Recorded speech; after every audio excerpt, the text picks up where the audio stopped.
All right, so we're going to start with, I have this red-purple mid-range deck. I played a little bit of off-stream. I went 2-1. That felt like maybe it was okay. So we're going to try that out to start here today.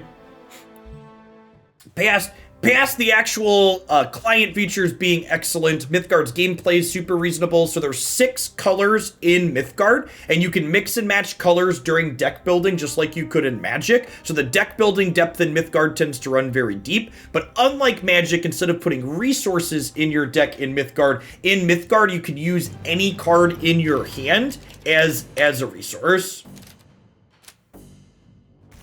Make sure the overlay is loaded up here so you can mouse over cards on stream. Okay.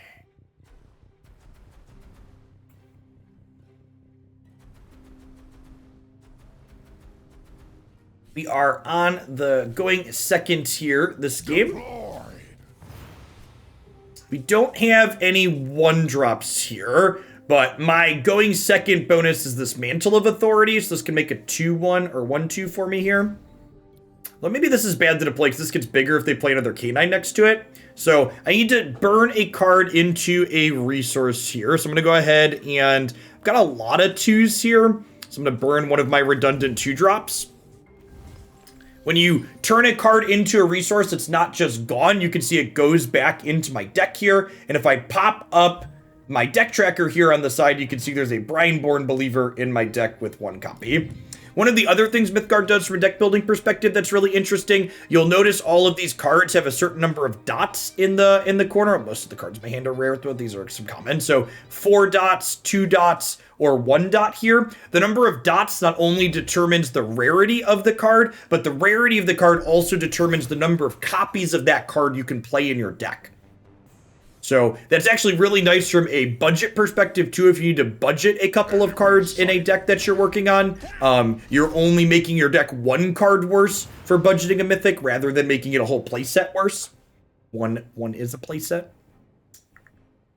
Axeman. My opponent's deck seems to be a little bit aggressive, so I probably want to keep Sword Snake because it can give me something with life tap later. I want to play this purple card this turn. This card cost me 2 resources and 1 purple gem. So I'm going to go ahead and make sure to burn a purple card here. You can see it gets a gem here in the corner. So I have 2 total and 1 red and 1 purple in my 2-color deck. I'm going to play this out here, and you can see it shows when I go to drag this to a lane, it's going to kill this one across from it. If I put this here, it would deal 1 damage. There's 1 damage to whatever is across. Go ahead and kill that. Combat, the lane-based combat in this game, you attack and your opponent's things block depending on what lane that they're in. When I mouse over this, you can see it highlights this guy to show that these are attacking or blocking into each other. Enemy sighted.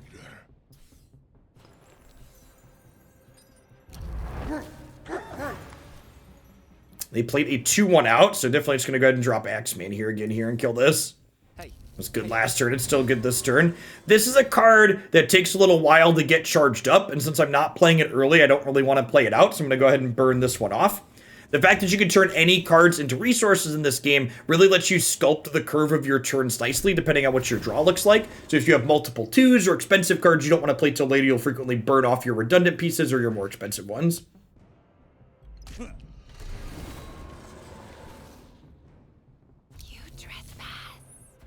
This is a 3-1 with Alpha Strike, which is basically First Strike.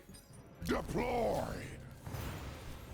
Okay, so for this turn, I think I'm probably going to deploy the Wings of Abaddon. And I don't really want to trade my 4-1 into either of these 2 weaker units. So I'm going to go ahead and deploy my Wings all the way over here to the left. And you can see neither of their 2 things are in the 2 lanes that would block this. So I just get to go ahead and attack their life total directly. We're down to 26 here. You'll note that my opponent and I started with different life totals. And this is because of the path that you pick during deck building dictates your starting life total.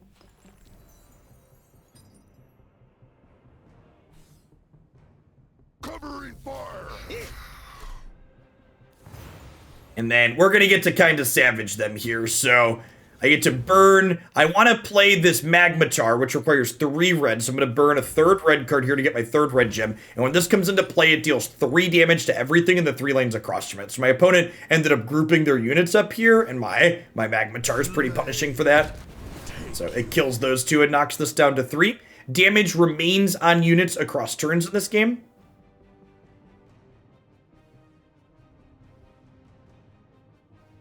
Just gonna smack them for 4. So this has armor 1, so it takes 1 less damage from things in combat. So I think I'm going to put Mantle of Authority on here, making this a 4/4. So that way if they want to attack next turn, these will trade instead of them being able to eat my thing.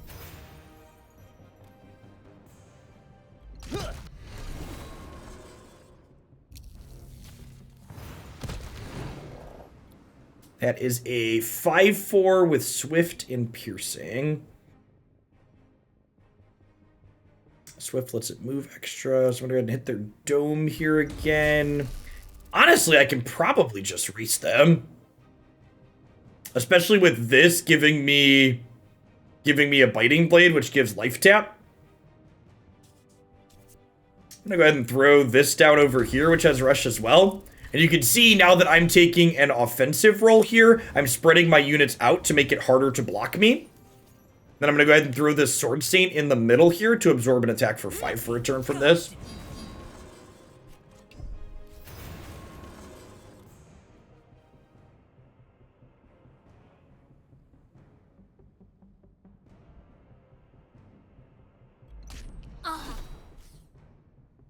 Enemy sighted. Give a minion 2/2 and regen 2. That's pretty good. And this has life tap as well, so they're going to be able to race us back a little bit.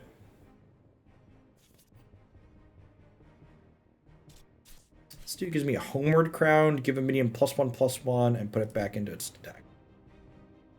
Okay, so I'm going to put this here. A big thank you to my sponsors. I can put this on it here, and then this covers this, which is nice. Then we can hit them on the sides here. I don't get to gain life this turn because I didn't play my life tap card, but that's fine.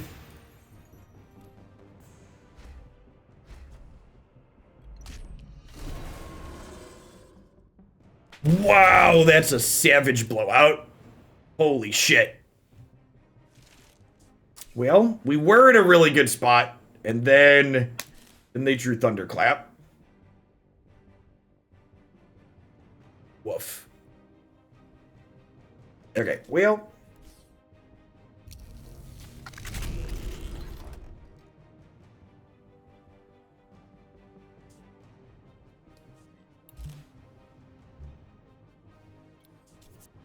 I guess I'm just playing these out here. Looking good. And then passing back. Deploy.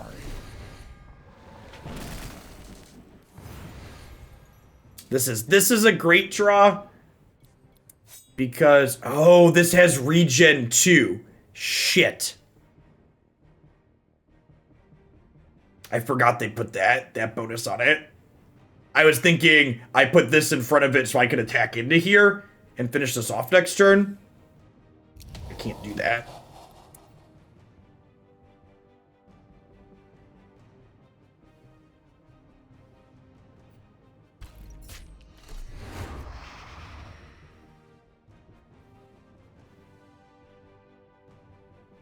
Maybe I should have given this an extra attack.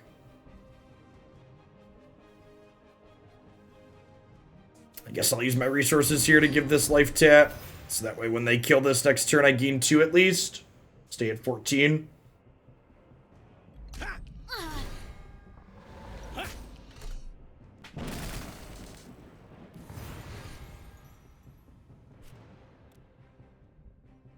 Okay, this makes this bigger, so I guess it gets to live to draw an extra card. So let's start there and see what we get.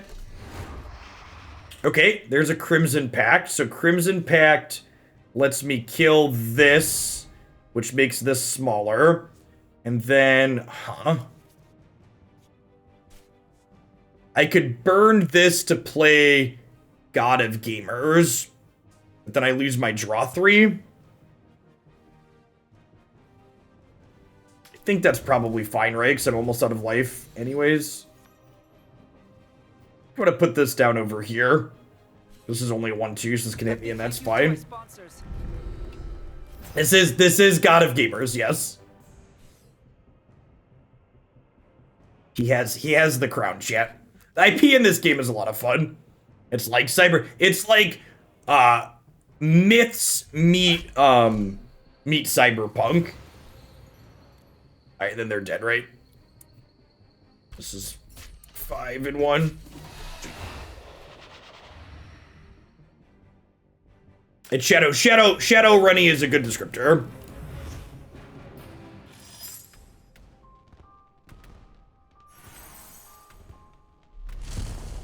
Cyber. I'm pretty sure the actual technical term is cyberpunky. Shadowrun is cyberpunk. Yeah, Netrunner is considered cyberpunk.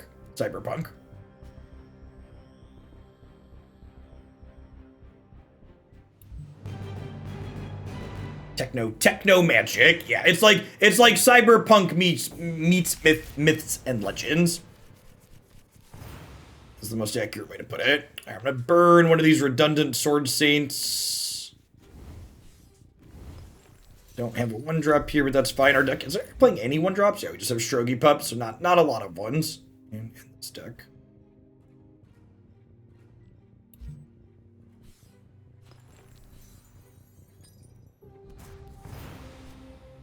Speaking of ones, actually might want to keep this still. This might play, I might play a 2 and a 1 on 3 here. I definitely want to play a Brinebound Believer this turn. Probably burning the Crimson Pack, because I might want a second Brinebound Believer next turn. I want to play a red card out this turn, so I have to burn something that's red. I could be right to just give up the Strogy Pup and give up the ability to 2+1 next turn. Leave it all on the track. Yep.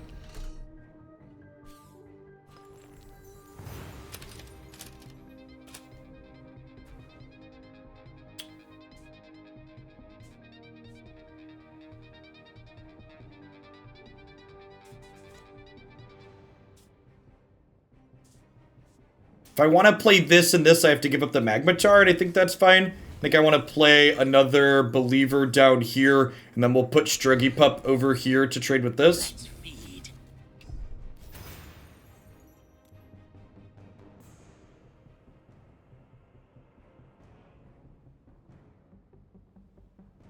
Kettle, thanks for the follow. Good afternoon.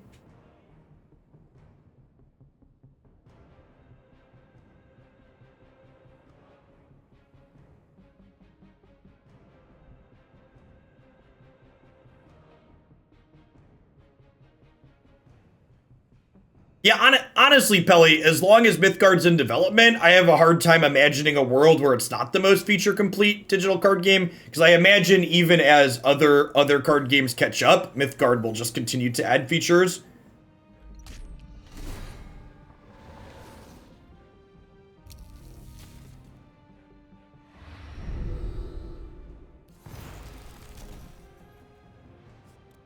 Alright, so I think I just make this a 4/4.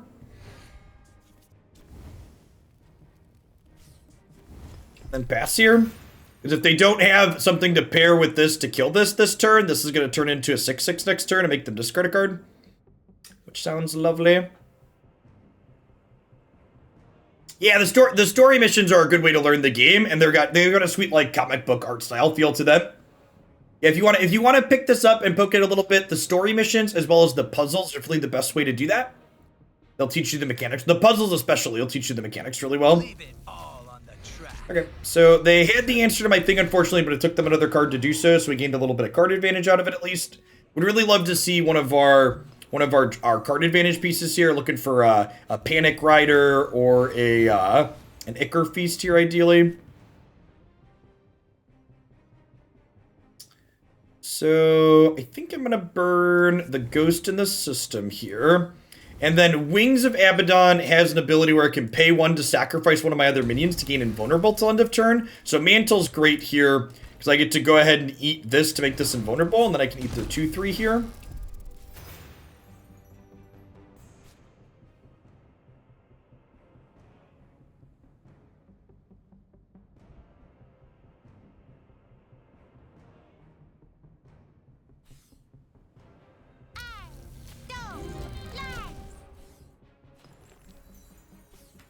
That's really good. So this sets the minion on the opposite lane's strength locked to 0.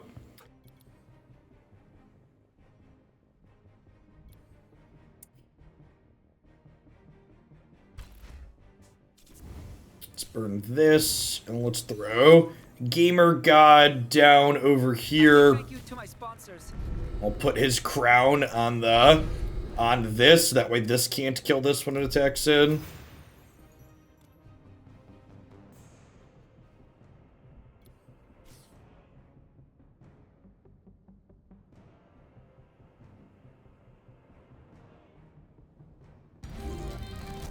And they're just moving her down to keep this locked out, which makes sense. Cloaked in shadow.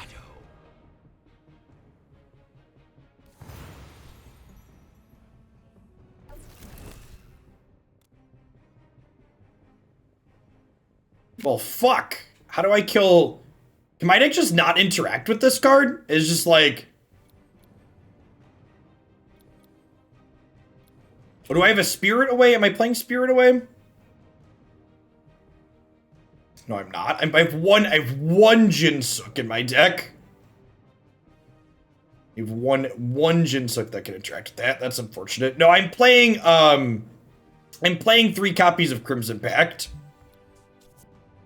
So, my regions technically have answers to this, but the way this deck is constructed, I do not.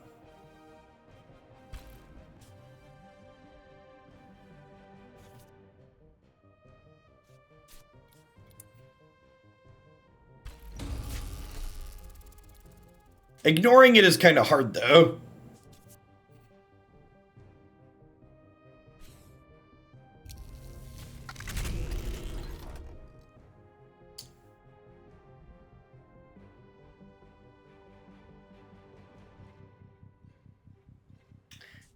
I think I'd rather they have Raziel than the Wiry Trickster.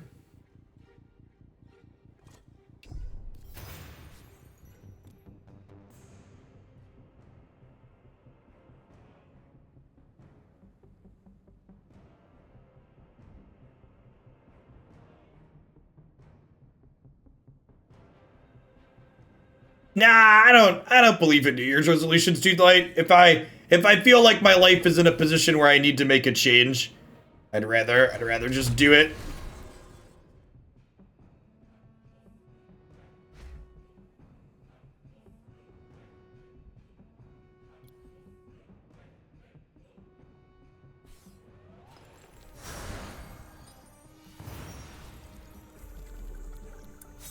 So this can kill this.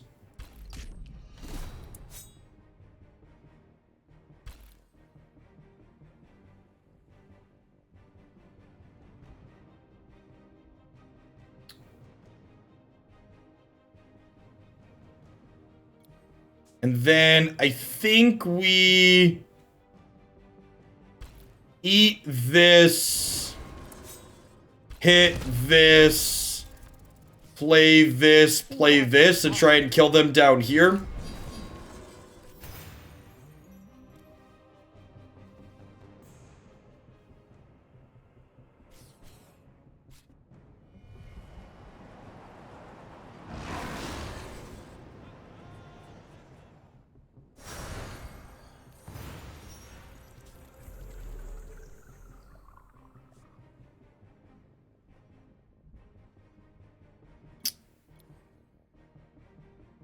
Alright, well, I can't leave them that enchantment.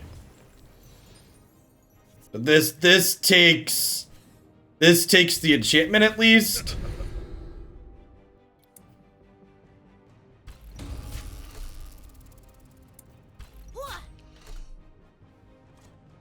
This will still get to kill this next turn. But it can't duel the rest of my stuff, so that's nice.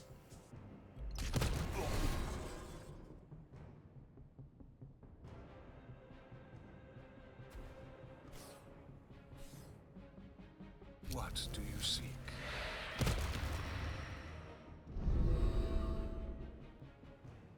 We're at 15 here still. I don't know if this is going to be able to go the distance here. Really need to find our Jinsuk or a way to interact with this. That's not terrible. Am I playing Pup out? I almost feel like I'm not.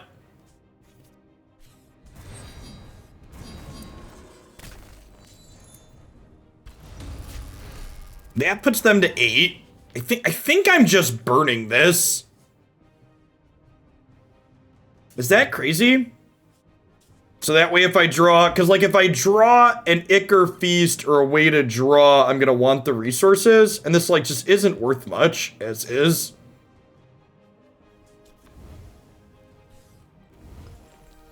I guess that technically puts a bad card back into my deck too, which isn't stellar.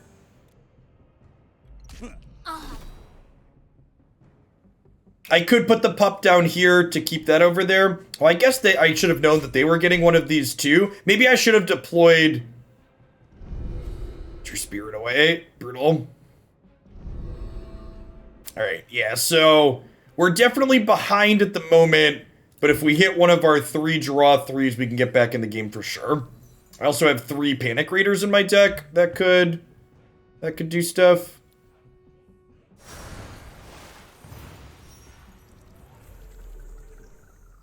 That is not one of my cards that does something. Looking good.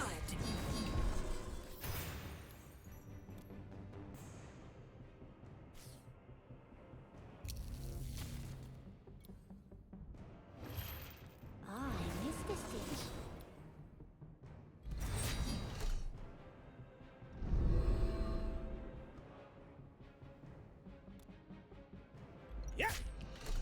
Core set cards are played a lot. Most decks, I would estimate, are about 50+% core set cards, Ewok. It does not seem like they've been into the power creeps.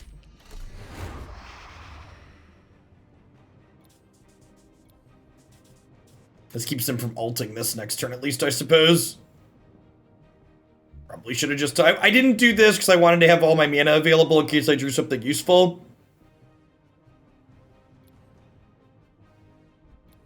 We're still at 25, at least. It feels like I needed to hit my draw 3 or some action like this turn. I missed this stage.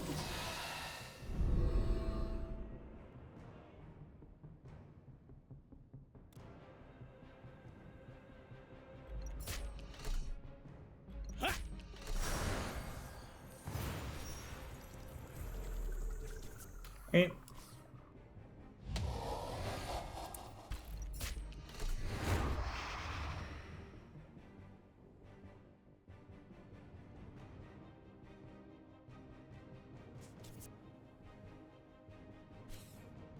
Let's feed. Actually, I should have put this here, right? And done this. Yeah, I should have done that.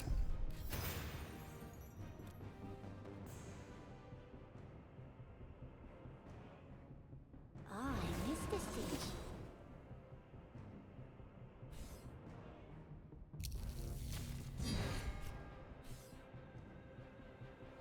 Come here.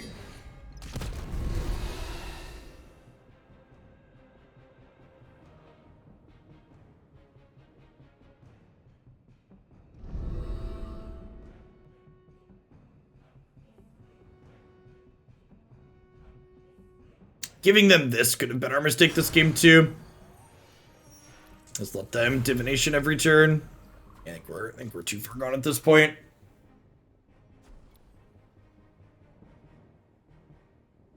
You draw a card, your opponent discards a card at random. Well, I mean, I guess I don't have any cards in my hand. Maybe that's fine.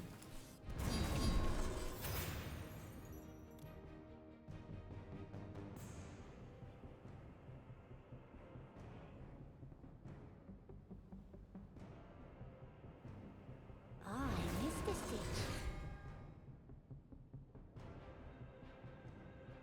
This one's about to hit its ultimate too.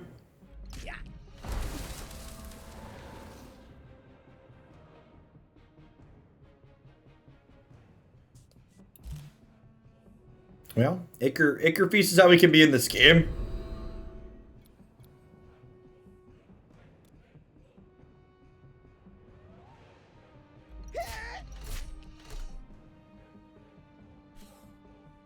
Coward split, obviously, so far ahead.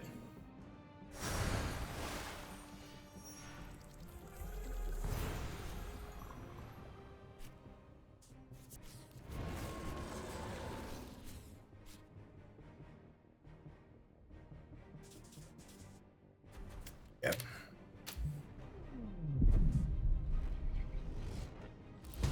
The Ninja Master into the Jinsek, just a little bit too much there. I don't think I want to change my removal suite to deal with this card.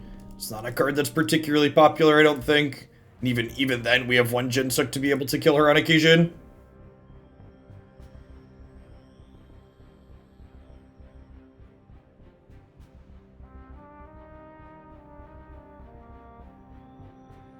Foxy and Tufak, if you're still here, thanks for the follows. Good afternoon.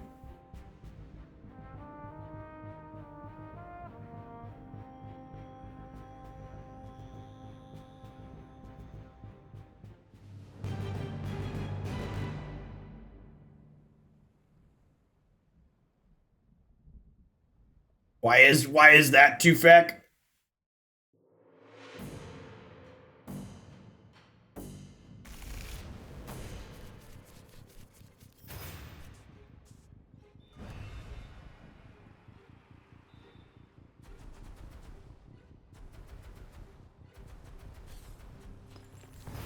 Does Mythgard have a limited format? It does. You can play versus the AI and versus other players. Mythgard even supports cube drafting with your own custom list of limited with friends. I think I'm holding on to this for now.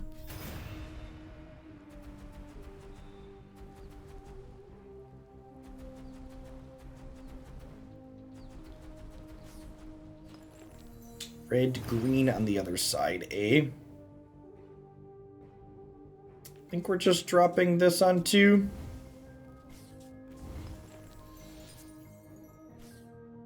Looking good.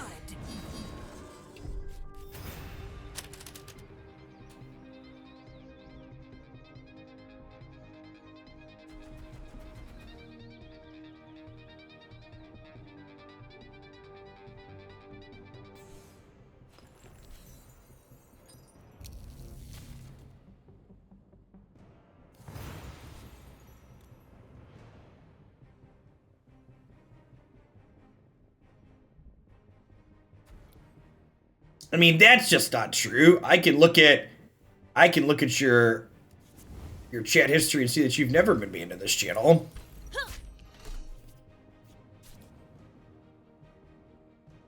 We play Axeman here.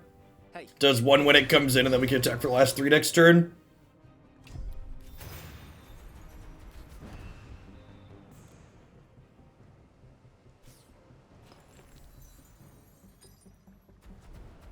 I believe the Mythgard deck is available on the overlay if you're looking for the current deck list that we're playing.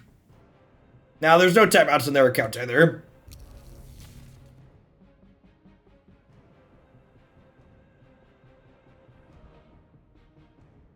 What's going on, Barcode? We aim to please.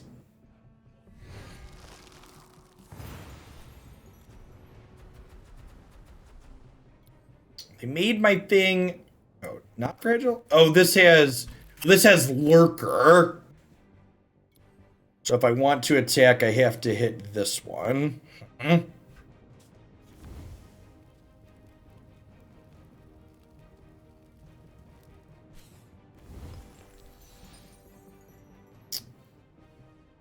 think we just do this, and then probably deploy something else down over here.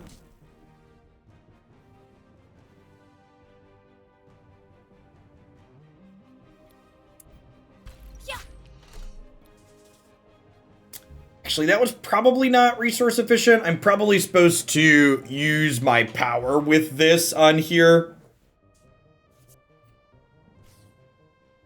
Yeah, I missed out. Missed out on a 2-pointer here. Or a 1-pointed damage. I didn't use my 2 resource. I don't really want to Biting Blade anything this turn.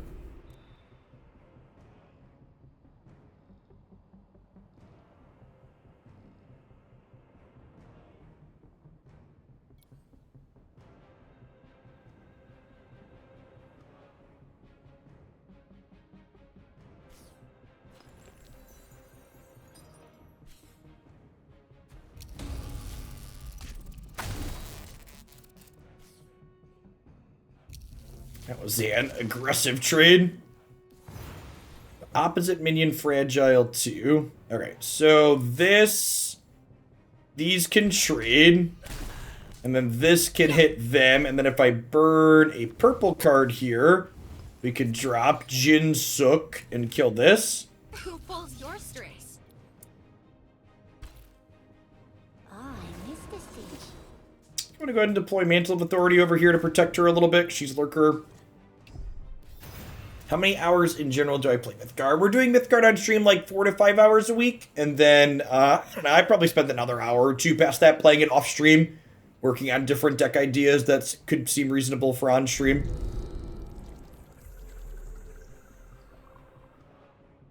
Play on my iPad on the couch a little bit here and there.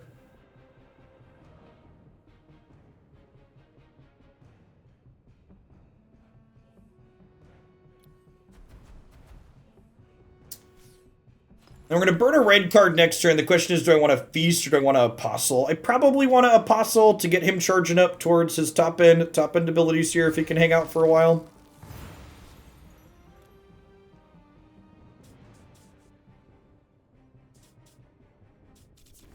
I'm going to burn the Panic Raider because it's a little bit redundant with Ichor Feast.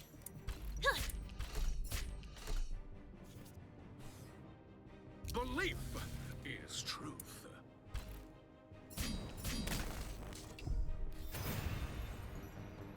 Feels like we're in a pretty good spot here.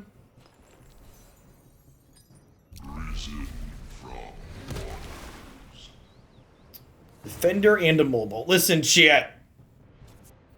Any cost. Ow. This has lifesteal, thankfully, so the fact that we had to pay 9 life to kill their Dorko there isn't really a big deal. Let's feed. Nah, that's fine, Logan.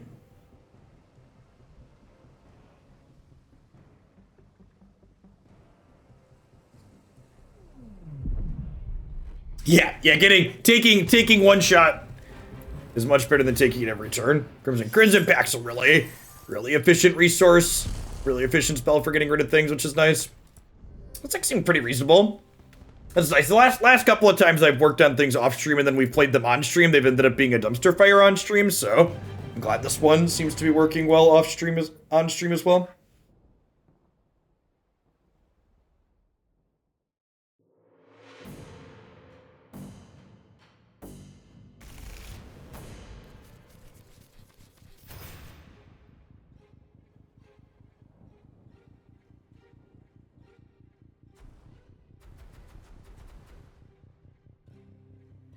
Awkward that our only 2 here is double purple. Really like to draw one of our red 2s or single purple 2s. We don't have any 1s. I don't even work out. Throw in here.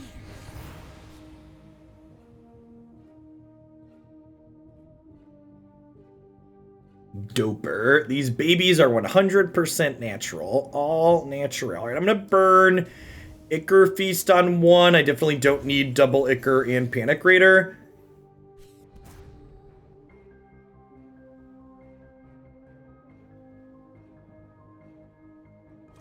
So that power is better when you're going late, Satellution, but we're not always going late in this deck. And this ability can be really instrumental in giving you profitable trades early.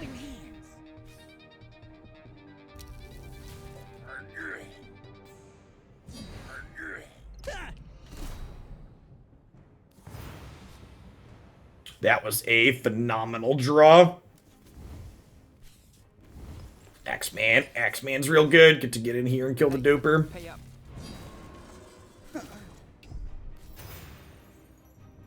Didn't get to play Brainbound Believer this turn, but that's fine. This activates to give something 1 extra defense permanently.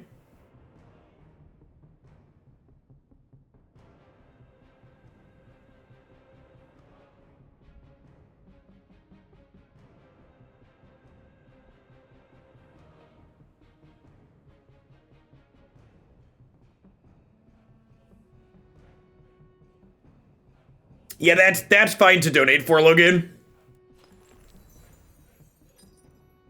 I'm good. I'm good with that one.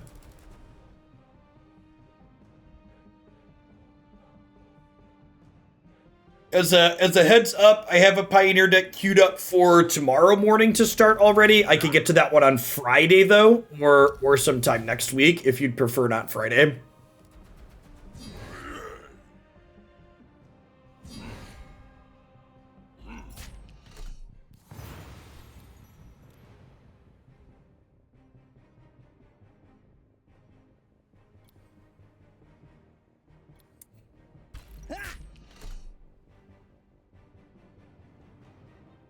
Huh? I just kill this with Crimson Pact this turn?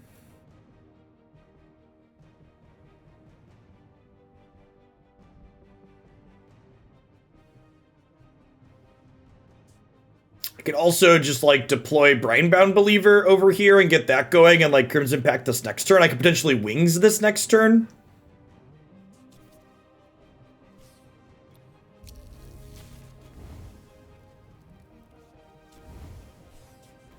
Do this, because this has a similar mechanic to the egg, where like I want it to tick down over the course of a couple of turns. If it survives to do that, it turns into a 4/4, which is great. The next turn I can burn a card and then smack into this.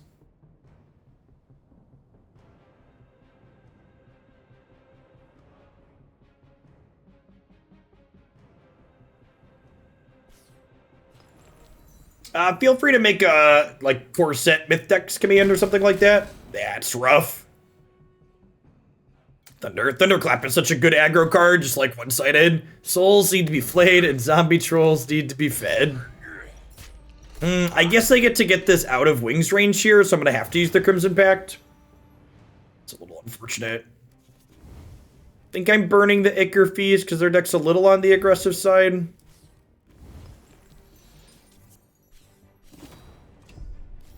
So not super resource efficient for me there, but getting rid of their threat's important. Bad Mata, thanks for the follow. Good afternoon.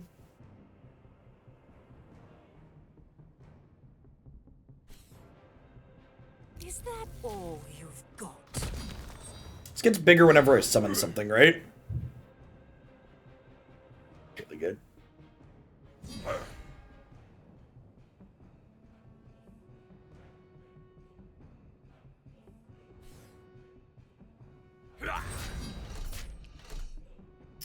Looks like we're gonna get run down here.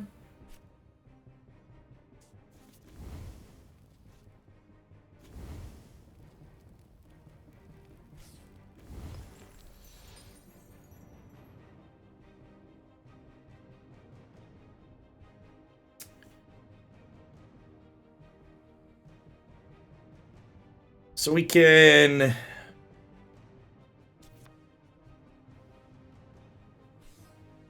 Who pulls your strings? I missed the stage.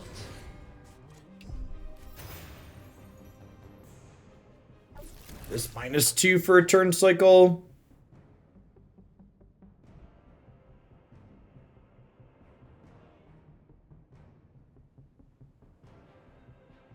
We're taking 6 down over here.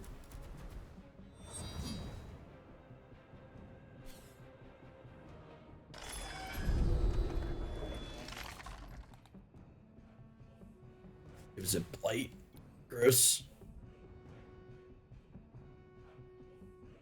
Oh, they gave my thing armor and then gave it blight 3. Woof. Yeah, we're probably dead here.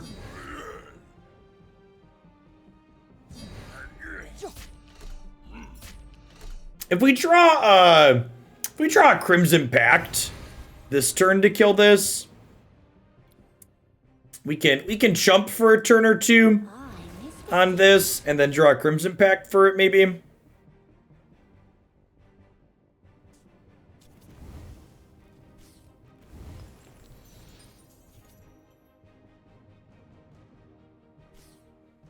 Oh, fuck me. Alright, I'm dead. I'm gonna concede. I put that and it's focused.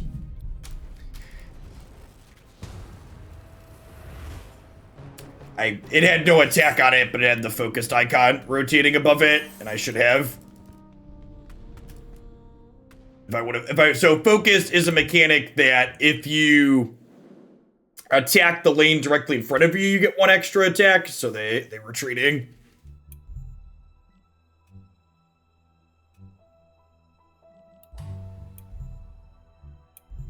All right, let's play some Mopey Control for the second half here. See how many games we can get in with this deck. This deck generates longer games because it's very funny though. SBC, good afternoon.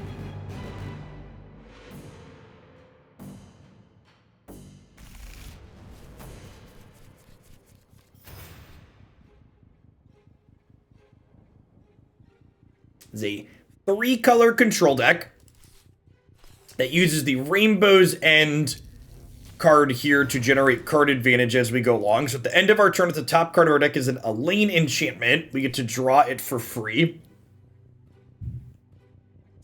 I'm gonna go ahead and burn this Thunderclap off, and I think we're gonna use my Leprechaun's coin to Arctic Pyre here in the middle. Gives me a 2/1. Top card of our deck is not an enchantment. We did not draw it.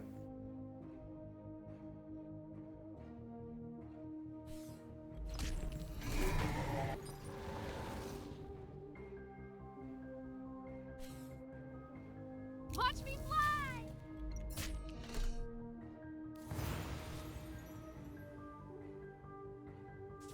It's not terrible for later.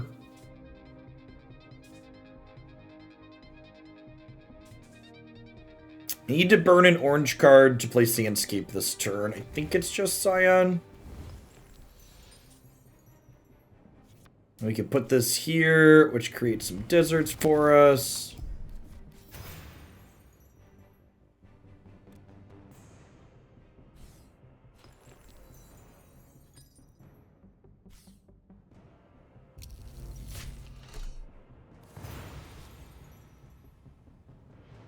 Okay, so a lot of these stealth units in this game have an effect when they hit you, so you tend to not want to let them hit you.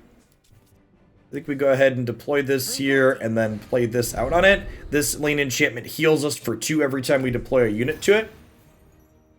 Opponent's deck looks to be aggressively slanted, so that'll be a good one to deploy units to over the course of the game. Leave it all on the track. Watch me fly!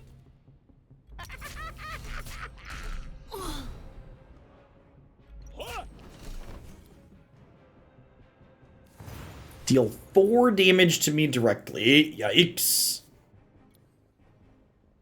It says agile, so it can attack past my blockers. Gross. So, I think we start with this here, because we get some resources back. We get 2 back and see what we get. So they're Bename Falls. So I think my plan is to do... We'll burn this. And then I can... Oh, I don't have orange for this. Awkward. I want to Misanthropia next turn. I think we're just doing this here to gain 2.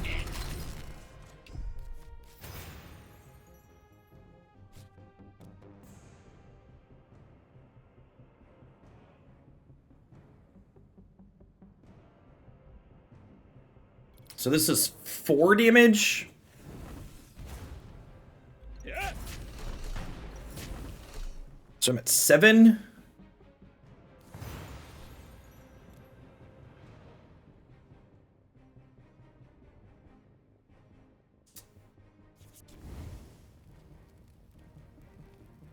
So we burn this. I attack this here. I Misanthropia. And then we see if we can survive next turn. Watch the net! We are at 7, and they can do 3 with this. Or 4 with this to put us to 3.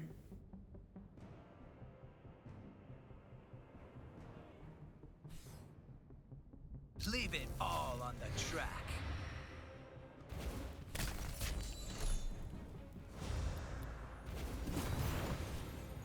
Wait, how did that put us to 1?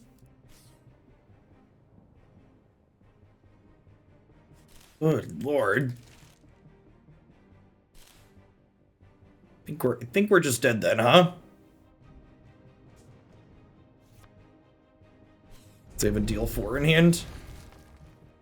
Ha! Victory. All right, so that was what we needed to draw. So if I put this in the middle, it's free because I get the resources back.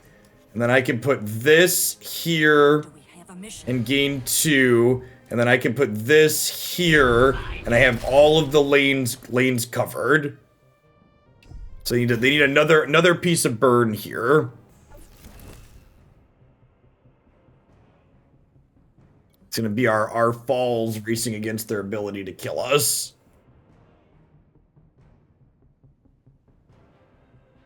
Yeah, double falls might. There's a unit likely on top of our deck here because we didn't draw it at the end of the turn. So like I have plenty of cards for my reconstruct. So if I can gain 4 for a couple, I feel like if I gain 4 again next turn, we should likely be out of the woodwork. We'll see though.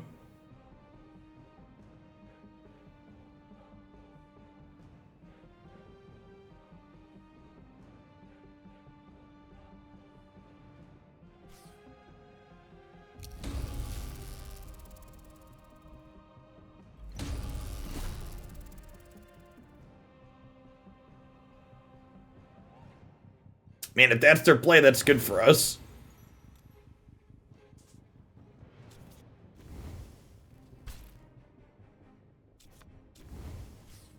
Okay, so something that's neat that you could do with this deck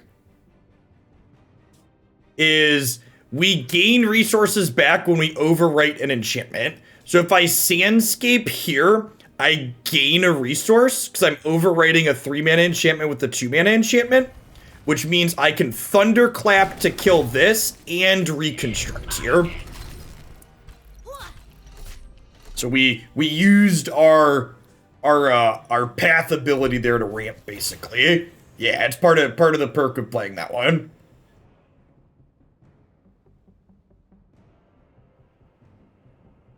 Hey Jake, thanks for the follow. I don't think our deck's very good, but it's hilarious and I enjoy playing it. The grind people out deck in this game.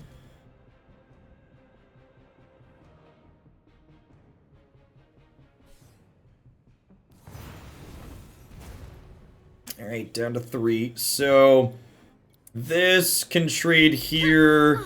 This can hit them. We'll burn off the Sandscape. We'll reconstruct. We'll hit their face. We'll play a spider web here.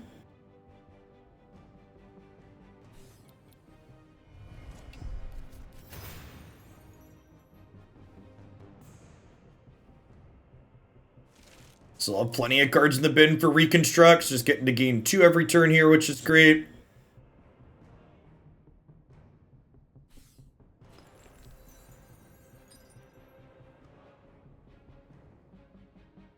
Maybe next week, Grindel? Or maybe Thursday?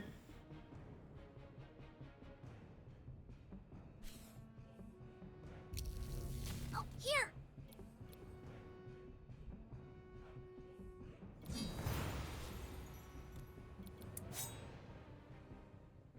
What does this do? Demise deal 1 to all minions that this threatens. Well, that's rude.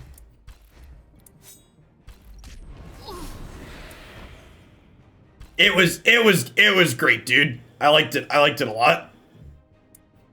I had a ton of fun with it.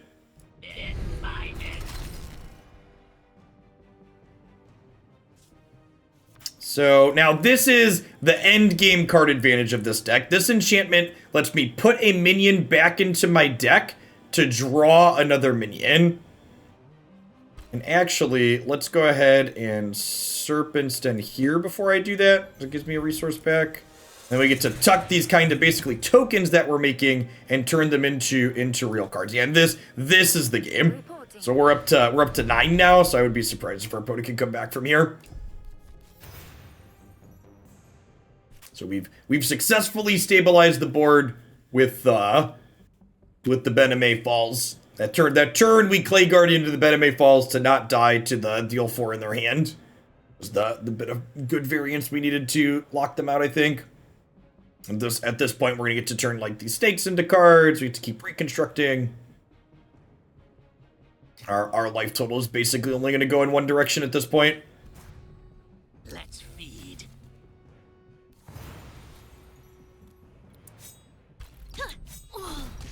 Broken again.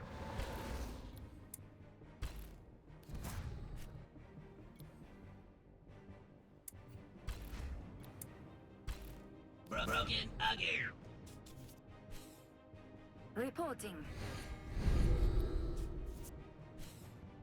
Do we have a mission?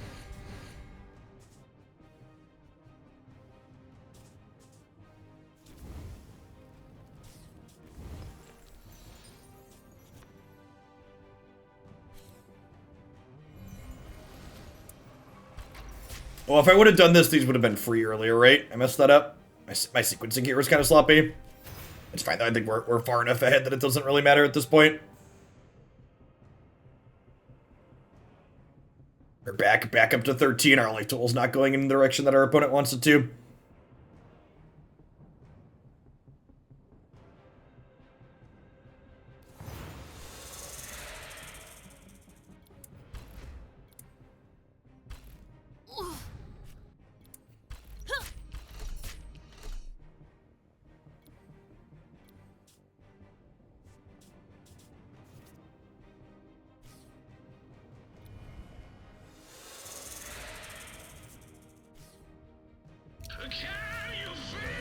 Can you feel it?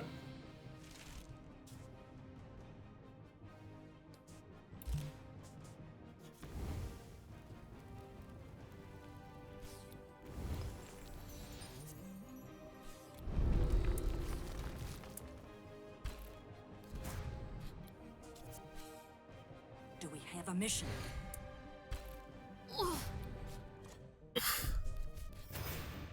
That's sweet value at end of turn 2. Our opponent's not a quitter, chat.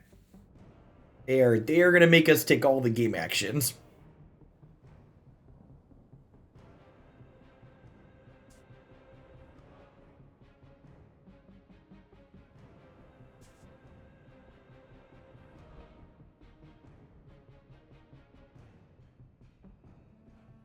And then the ultimate late game, if you need it, is Armageddon Angel can cycle through your deck on the Root of the World, destroying all units when she comes into play. Should your opponent have some long game, you got some nice counterplay to that. They're gonna do this and trade. Oh no, not my Braggy. Got me, opponent. You killed the Braggy.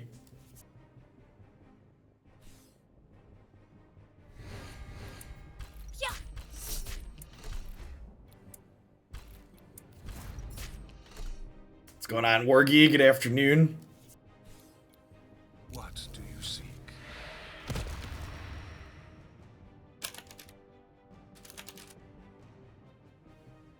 Let's can divination.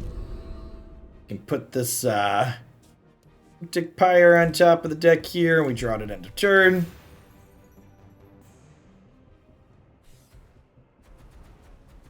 I do love how the lane enchantments in this game work. They all look very beautiful.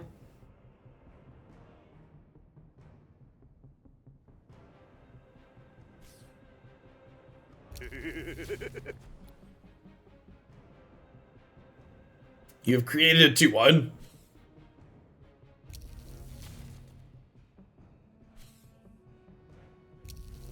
Oh, here.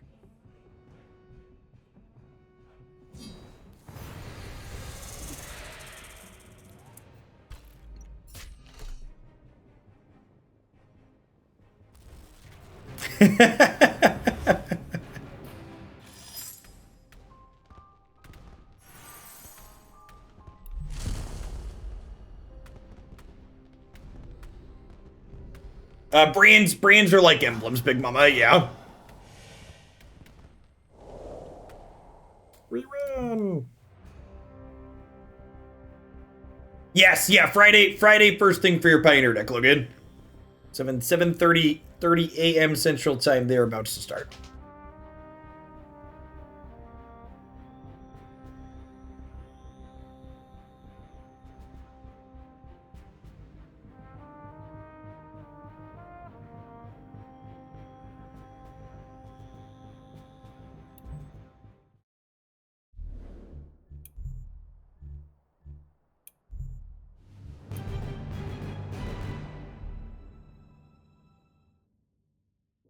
All right, one opponent successfully ground into the dirt of the root tree. Yet the root of the tree. We go first. That's exciting. Burn some enchantments back into our deck here, so we can try and redraw them.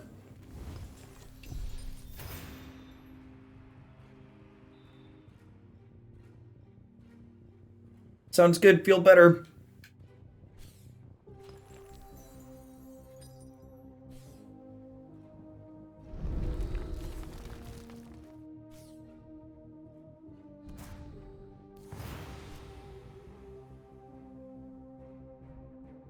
Oh, I'm aware of how often things that happen 90% of the time happen. I agree that people tend to underestimate. This card was a solid upgrade to this archetype. An enchantment that that generates a unit early like this is really wonderful.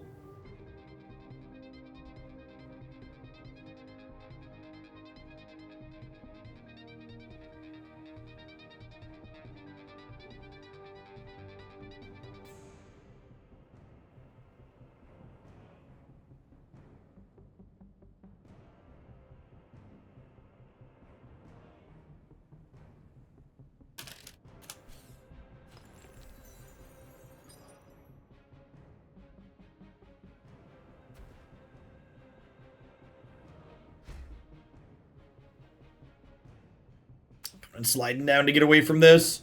It's probably fine. Depending on how and what they deploy here.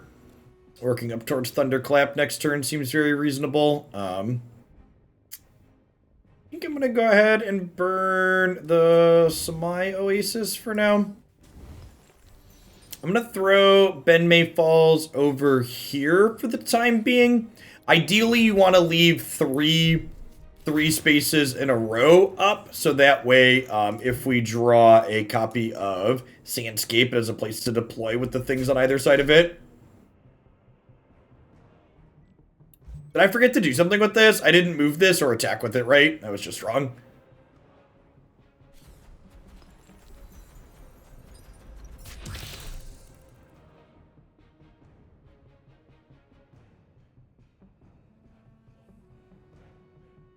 This might be a wait to Misanthropia as opposed to clapping early. Yeah, they've got two 4/1s here.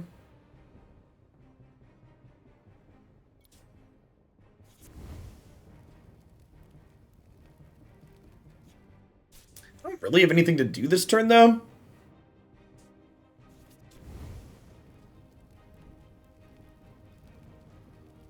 I'm gonna burn the root of the world tree, actually. Do this and then, oh, I can give this fragile, sure. Almost dies. That gets rid of a bunch of their stuff. Takes pressure off the table.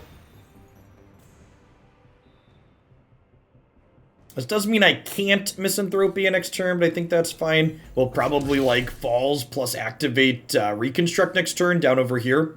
What do you seek?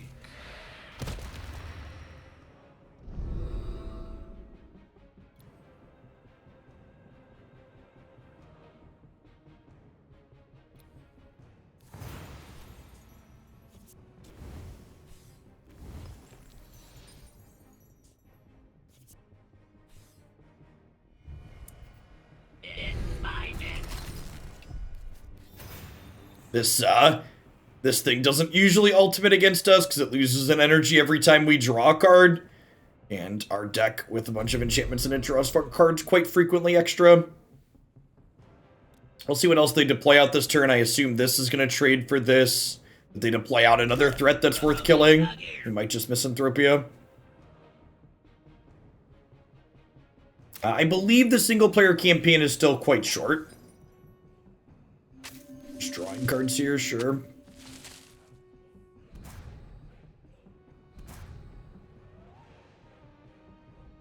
Serpent's Den is decent at stalling, and we might wanna Root of the World Tree too.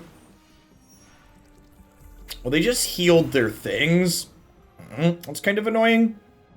I think with the healing in mind, I just go ahead and Misanthropia here. I'm taking quite a bit of damage each turn, and it feels like they're playing well and they're not going to overcommit to the board. So let's just do this and take my 2-for-1 basically. So Blight gives things the Blight 3 means they get -3/-3 every turn until they die. So they shrink here, and then on my opponent's next turn they'll die.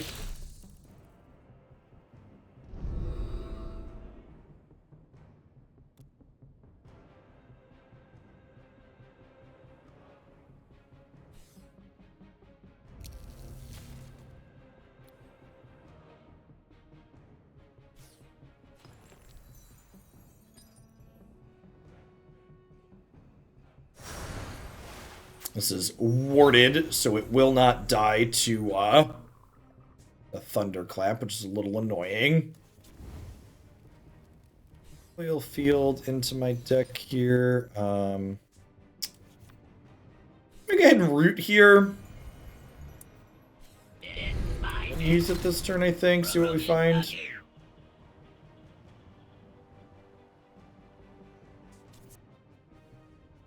Serpent's Den here, it blocks this inside of combat, and putting it next to the root means I can slide them over and draw with them really cleanly. Thank you.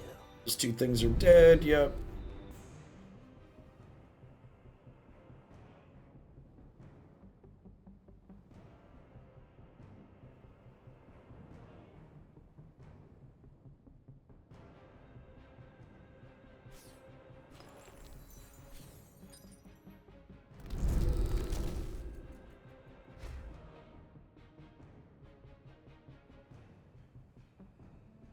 Mythgard doesn't ban cards, Hyja. It's a joke from a Magic player.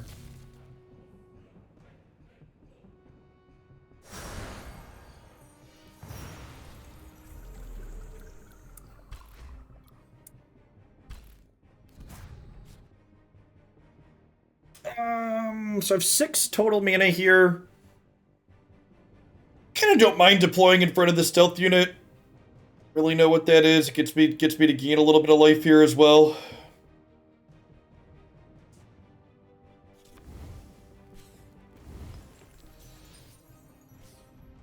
Reporting. Can put this here. Mission. I'm at 5 resources. I think I just spend 4 drawing a card here. The Twitch integration is very good. The Twitch integration is all first party too. Like, I don't have to fumble around with an extra app. I literally just open my settings and click enable Twitch and link my account. Like I said, they're very, like, everything software related Mythgard is absurd at. The game, which is great paired with good gameplay. This Getting Angel's about to mess some people up here.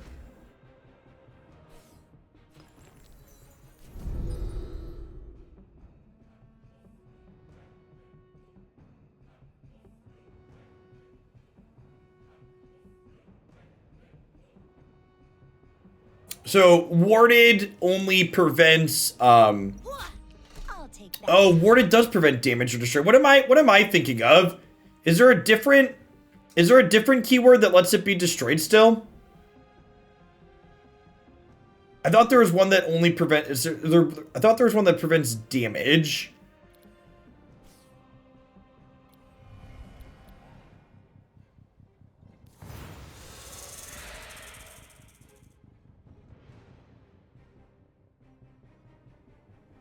Wow, that's really good.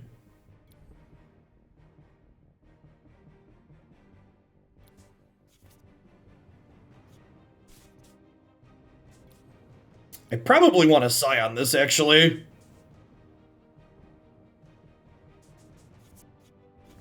We're gonna burn this. At last.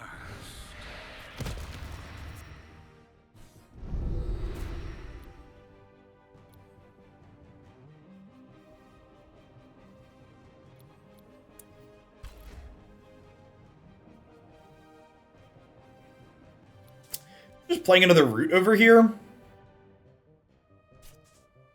Let's just play another falls in the middle.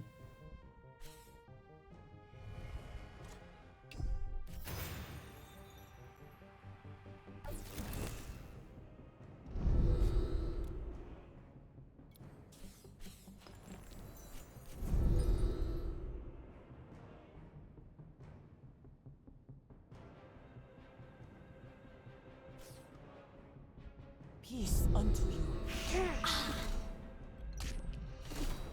Oh, it wants them eat a bunch of my Dorkos.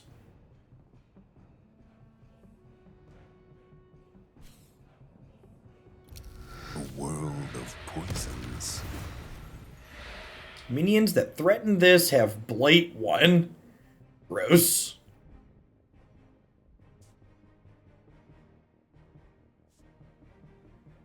So that's these spots here. I have 9 total resources here. We're at 20.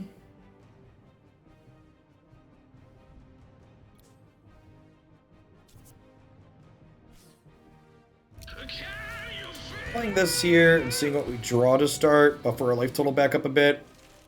Eager Recruit's not bad at all. Throw this oil field back. I already burned a card for the turn, right? Oh, I haven't, actually. Huh? Do I want a 4th blue? Kinda wouldn't mind another yellow. Then I can put this here. I guess the Deadly's not very good because this has armor.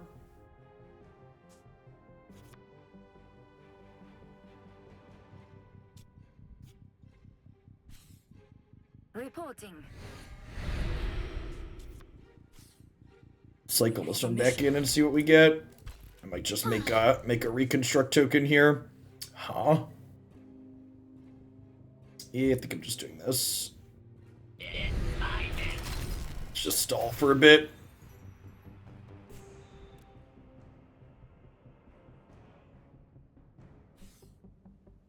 Feeling unwell?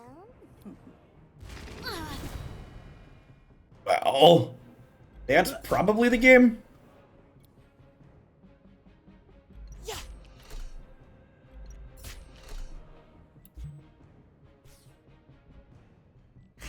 And that's my last song for the night. Some regret having cycled the burned the Armageddon Angel.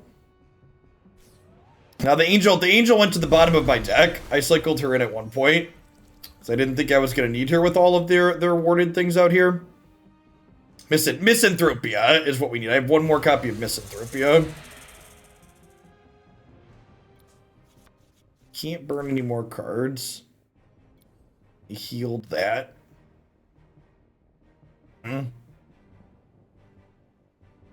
No, root of... Oh no, burnt, you're right. I didn't root it, I burned it. Burned cards were in the deck. I was thinking I rooted it because we've been rooting everything else, but you're right. I definitely burned that. And this just means I can't block, right? Just gonna kill all of my cheap blockers. Yeah, their deck is like really well positioned against what we're doing. They have all of these worded threats that I have to answer, and then they have this that kills all of my cheap blockers.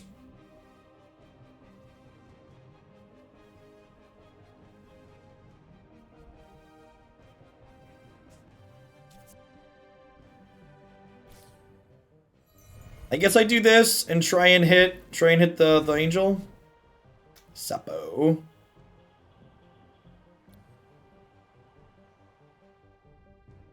Well, I mean,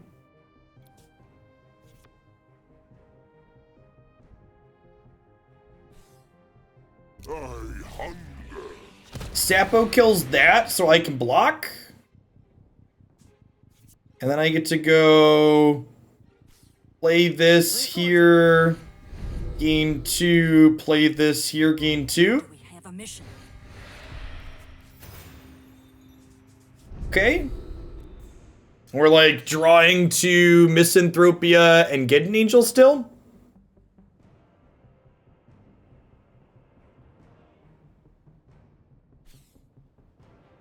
Peace unto you.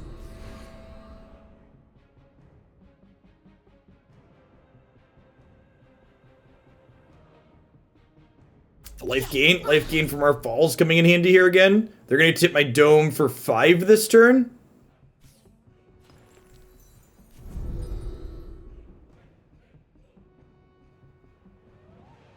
Yeah, so Angel's not a completely get out of jail free card because they have these two warded things. Is the problem? But it's a start. Battery up. Check fire. Repeat. Check fire.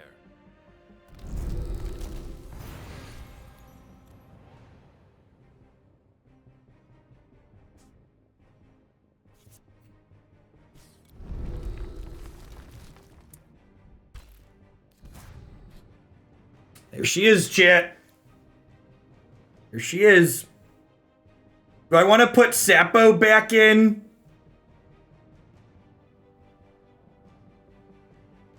I could Root of the World Tree here and give this up and put Sapo back in. I don't hate that.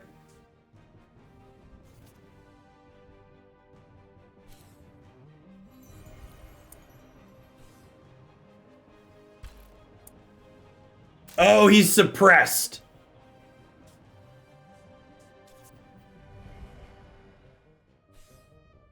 Targets down. It's always so that's something that's different than most other card games. Is in most other card games, silence or suppress effects like that don't trump buffs that get applied after. I don't know how I feel about that from a good or bad perspective, but it's definitely different and trips me up as someone who plays a lot of card games.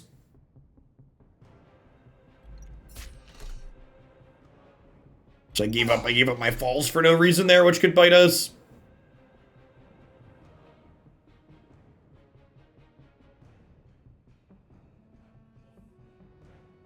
Yes, things cannot attack the turn they come down, is accurate.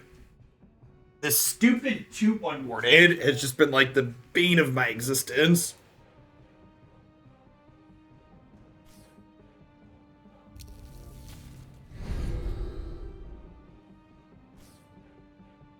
What happened to me?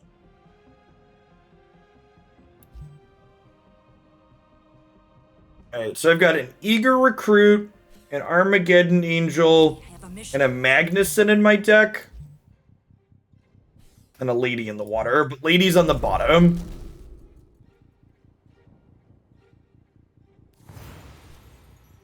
So I think I actually want to start... I think I actually want to start on this here to see if I can hit Magnus. Broken again.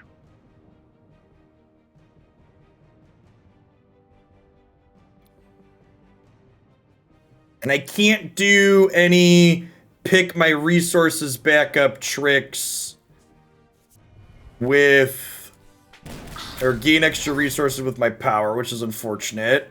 I can play this here though, and this one here and gain 4. Do we have a mission?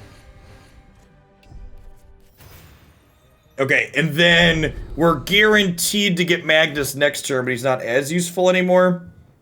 Because Lady and Geddon are on the bottom of our deck because we've rooted them earlier. So Magnus is the next creature we're getting. When you get into the very late game with this deck, you get to know what you're getting with root, which is really powerful.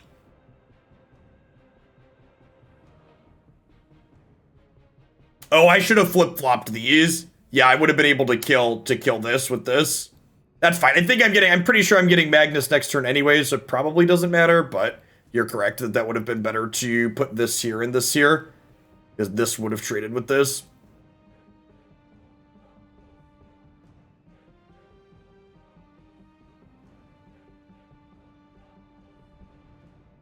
That could definitely cost us.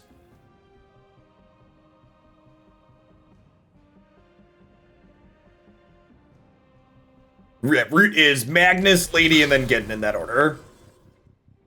What does Forge do? Forge gives something a bonus if it's been burned.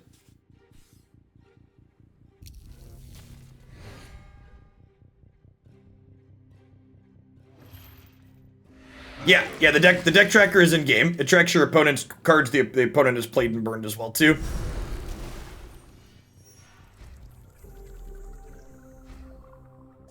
This can give something +3 attack.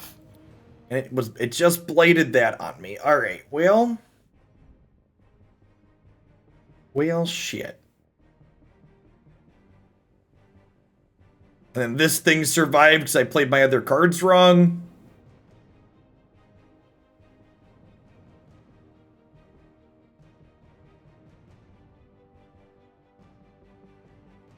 This is going to give something +3 attack next turn. I don't have a way to take that out of play, right?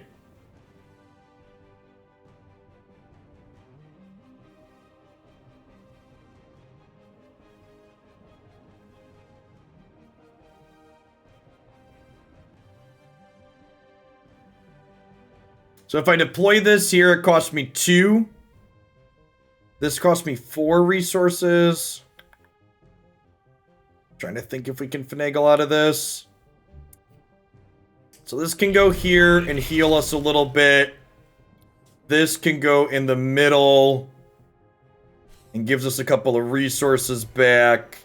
This can go here and heal me a little bit.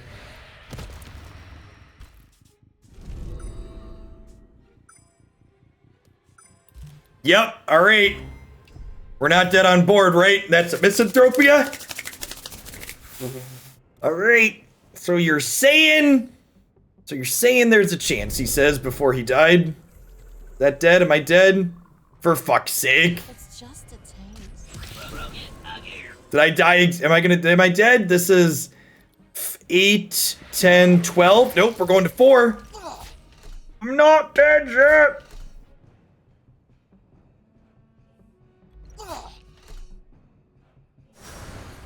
I'd be 2 higher if I had made my play better the other turn. Okay. Misanthropia. Arctic Pyre here. And then put this over here to block here, right? And go to 6. End it.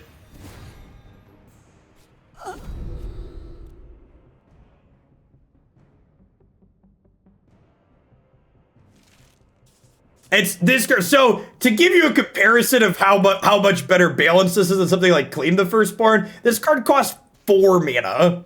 Like it's like threat and effects are fine when they're expensive. Man, this game's been a nail biter. I've been hanging on by a thread for so long because of this warded thing. Like I think this is where we stabilize and take it back though. We just gotta, like, not die this turn, and then I can deploy units on the 2 Bename Falls every turn for the next few turns and heal back up.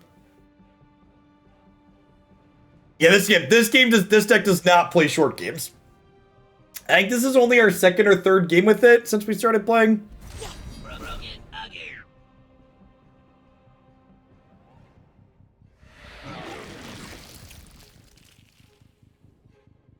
Someone else earlier said this deck was the Esper control of Mythgard, and they definitely aren't wrong.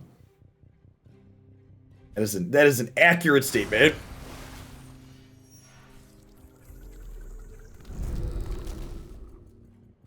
Alright, they're deploying some Dorkos out here.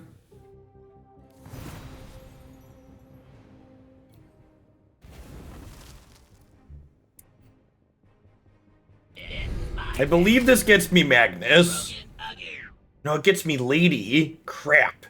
Man, am I gonna lose because I just did that? No, these 3 are all dying, right? So I just deployed this over here.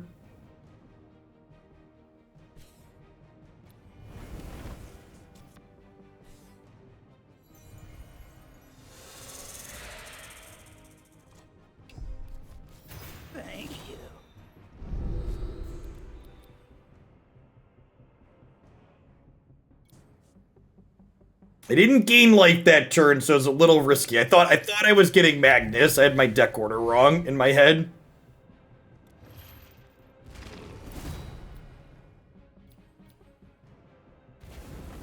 Did I just die?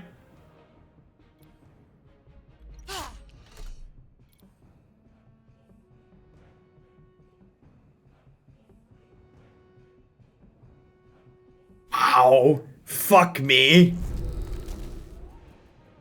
No, wait, it's fragile. It's fragile. They can't use it again. I made it fragile. Yes, we're at 1. No, they can heal it. Oh, no. Oh, I messed up. Oh, I messed it up. There's no way we lose that game if I heal. There's no way we lose that game if I heal. Fuck.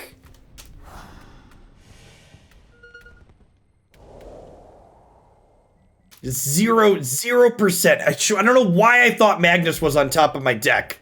If I would have just put my 1/1, if I would have just put my 1/1 on my gain 2 instead of drawing the thing I couldn't play. I must have played Magnus earlier in that game and rooted it and forgotten about it.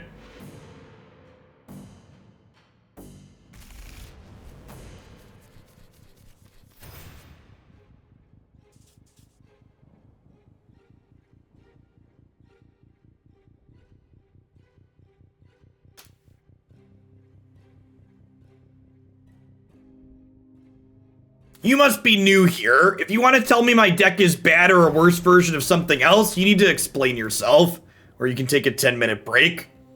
And peak Twitch chat is someone coming in here and explaining to me that my deck's worse than a different build of the same archetype after I lose a game where I explained I made a mistake to lose that game. But you're right. My deck's definitely built wrong. It had nothing to do with the mistake that I made that I just explained why it was wrong. Definitely because the deck is built wrong and worse than something else. You nailed it.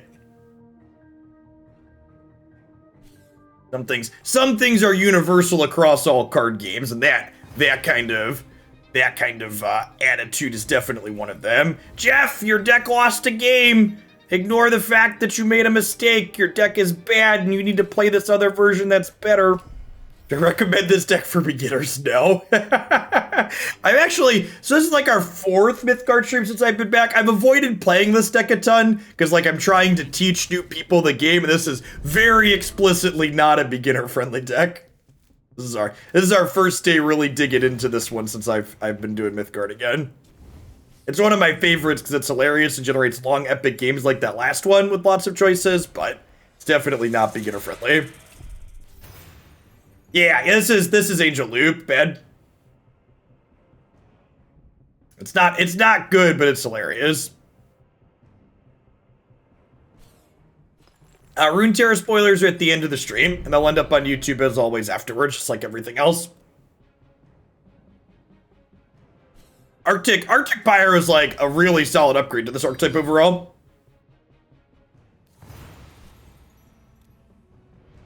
Alright, so... Oh, they gave this armor. I was gonna say, do we just clap this? But they gave it armor. So I think with that in mind, we burn...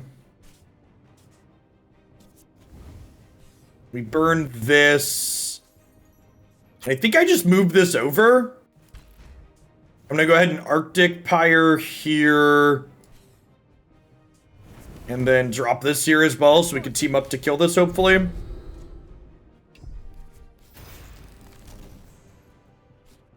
I had a chance to poke into Digimon's new TCG. They don't have English digital client. I don't think they've had an English printing yet either.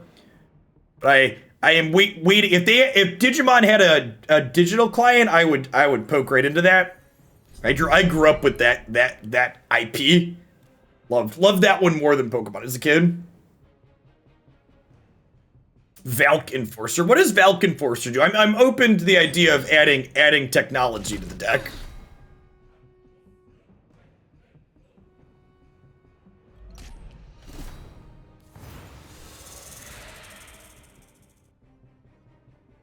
Oh, it bounces. I don't know that bounce is super useful. It's like a temporary solution to a permanent problem. Okay, so when this dies, we get to give something fragile.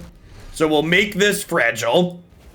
So even though it has armor, it takes 1 extra. Then we can burn this root of the world tree and clap to kill that, which is nice. And then we can drop this over here to gain 2. Do we have a mission? I built this deck after seeing Jeff play it for the first time about a year ago. I played it for 4 hours against the computer, only playing 3 games, and I decided never to play it on the ladder.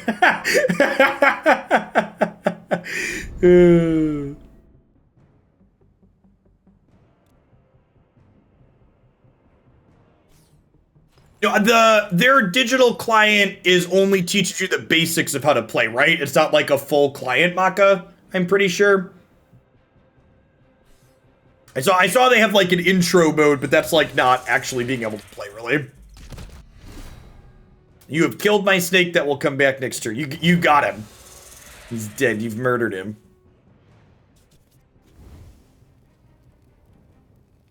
It's unfortunate that I had to burn my root in order to,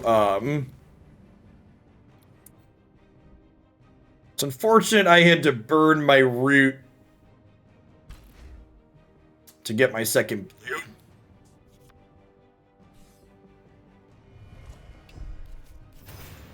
So I'm missing. I need a source of card advantage. This is the first game we've struggled to get things going here. This deck's usually pretty consistent, but we really need a root of the world tree at this point to get going.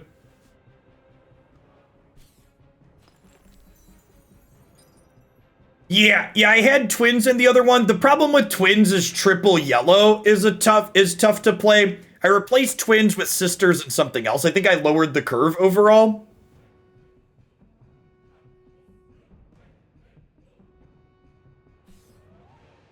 I had to cut a number of things to fit Arctic Pyres in. Yeah, that one's got to go. Okay, this can give us some card selection, which is nice. I think I'm burning Bename Falls here and plating these to get rid of them. This draws them a card out of my deck each turn. It's not cool. Well, it's cool, but it's not good for us. So.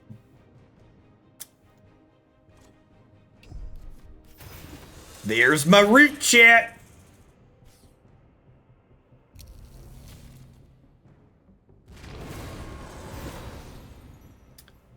Gets immortal until sunrise. Well, with this draw, do I 1-for-1 against this? Probably not.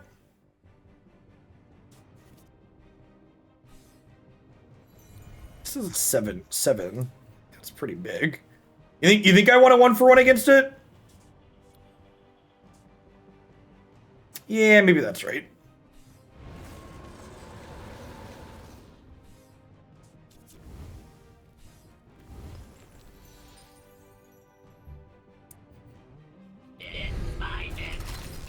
Probably should have put the root here.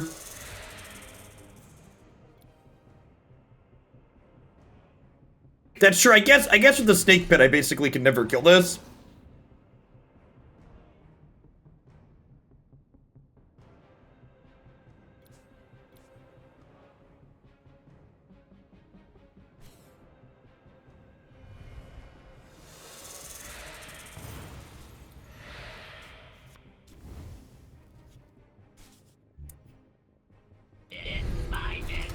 Start this and see what we get. Let's get an angel, not bad. What do you seek?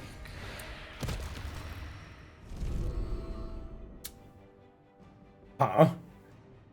So I don't really want an Arctic Pyre. I get to draw the Arctic Pyre for free, but I don't really want to burn it at this point. I think I'm just putting the Eager Recruit on top so I can activate my root next turn with that.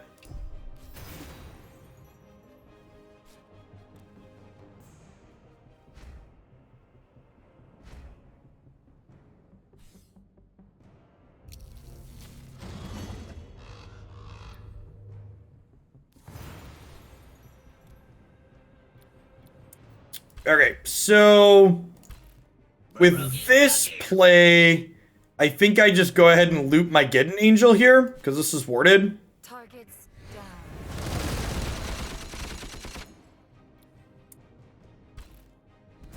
Can biggity bounce that one back into the deck.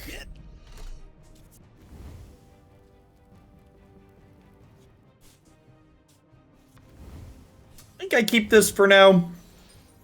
This could answer target problem for us. Would not mind a second route.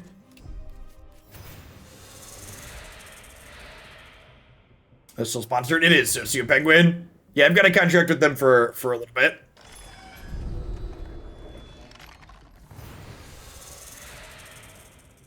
I'm gonna be doing 2 afternoons a week for them. You can always check the stream title too for that info.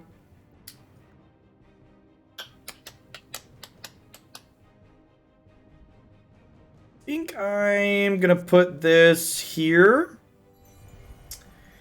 Actually, I should probably start with this, huh? Just see what we get. Sapo, you say?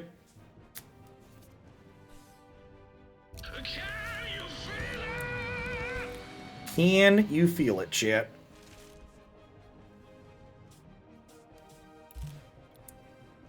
Divination.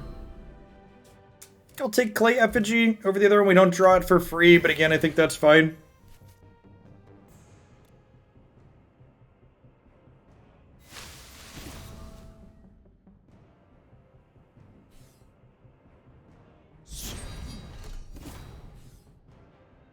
Watch me fly!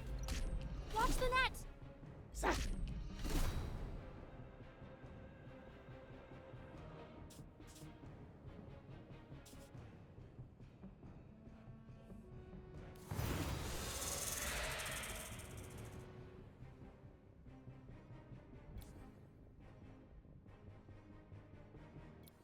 Well, I can drop root here, and having a root next to a snake pit is real good. We've got that set up twice, and now I gotta decide how are we actually gonna go about winning the game, huh? Are you winning?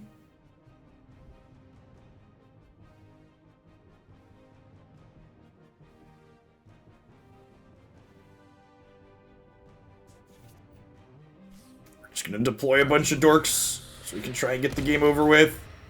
Reporting. Do we have a mission?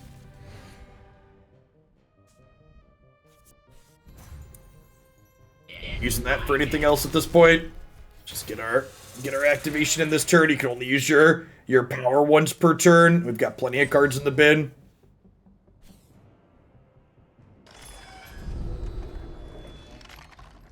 It does allow him. It gives it an extra action. Okay, so they blighted this, so I think I'm actually gonna drop my other Root of the World Tree over here then. So I can attack for 2. We'll drop Root here. And then we can tuck this into the deck before it dies. Which is great.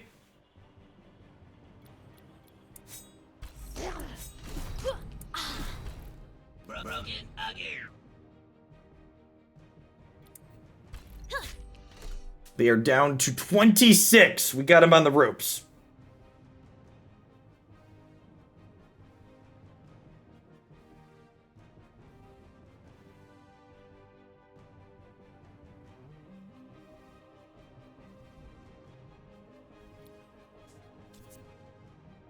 Chat is in sub-only mode for Magic stuff because my audience while playing Magic is larger. And chat becomes less manageable when we have 1,000 people or more in here.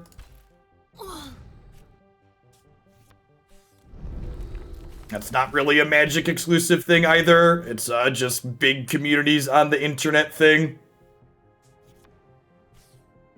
Reporting. Do we have a mission? You want to play purple cards instead of the sand cards? I don't know. I feel like I struggle to... I struggle with the thresholds in this deck already, and adding a 4th region seems really ambitious. Lie still.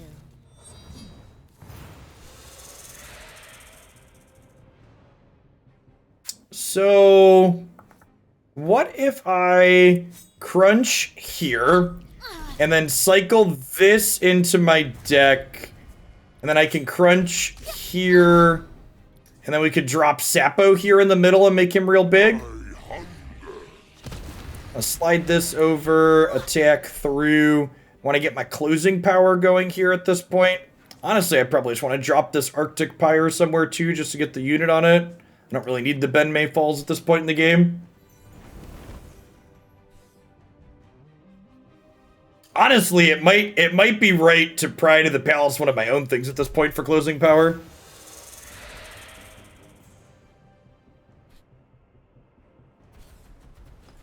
Yeah, but like having cheap, so like you're splashing cheap cards to get better against aggro isn't good game theory, because if you're trying to splash a cheap card, cards you're splashing, you're less likely to be able to play consistently early. So like making your deck less consistent to make it better against aggro usually isn't a good approach.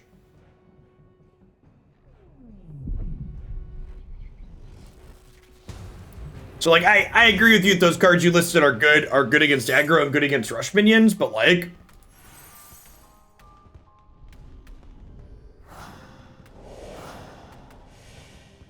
you would like to see Borealis Bridge. I don't know what that one does. What's going on? What am I? Hope you had a good stream today. We're playing some Mythgard this afternoon. What does that one do? Bridge. I wouldn't hate more closing power.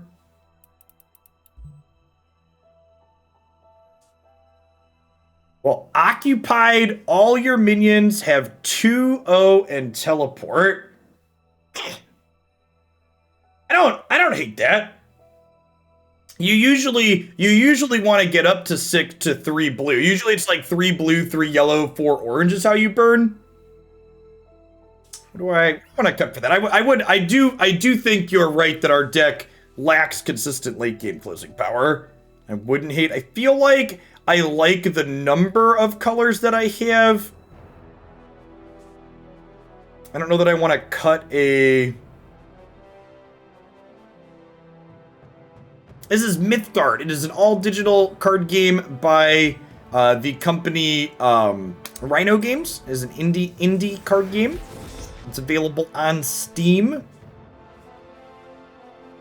Mythgard probably has the most deck building depth of any digital card game I've ever played. Similar to Magic, it has lots of different colors in it. You can mix and... God, the artwork is pretty on that. You can mix and match colors as you choose. You want to cut a root? I feel like that last game, for example, we were struggling because we were waiting to find a root. If it's nonsense to cut Braggy. He's like not super useful to flip into. If it's crazy to cut Braggy. Yeah, it could be an orange card. I don't have that many orange. You need to get to triple orange. Lady in the Water's been underwhelming. I could see giving up that one. And this is late game finishing power, right? Let's try that. Lady in the Water's been pretty whatever. I agree on that. Let's do that. Let's cut Lady and let's add a Borealis Bridge.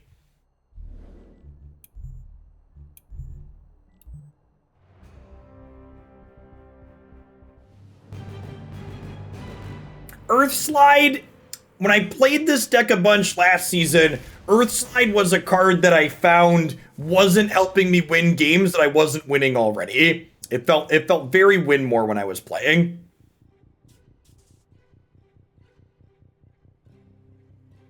I'm gonna burn a Thunderclap to start and wait and see what exactly they're doing. Maybe I should burn a Sandscape. I'm probably not gonna play 2 Sandscapes this game.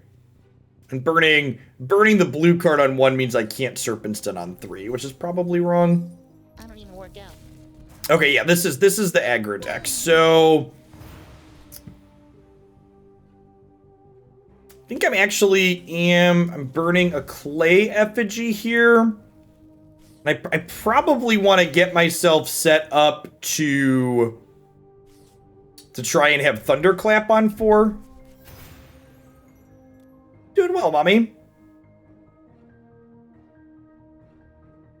So you can see my opponent's an aggro deck, so they spread their units out on the board, so that way I can't play a single thing to block a bunch of their stuff.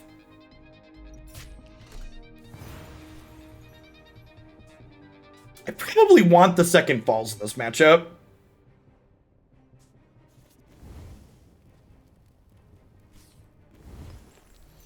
Let's go ahead and drop Serpentin over here. This makes the snake every turn. And it comes with 1 to start. Another falls is lovely. Our path here, hitting some hot fire off the top. And again, there's no resource variance in this game in terms of how many resources you draw like Magic, but if you play a 3-color deck like I'm playing, there is some risk involved in will you have the appropriate colors of cards to burn. So that's why, like, when we were modifying, when we were swapping a card out, I was going back and forth on, oh, do I have enough blues? Do I have enough orange? Do I have enough yellow? The ratios of which colors of things you play can be really important.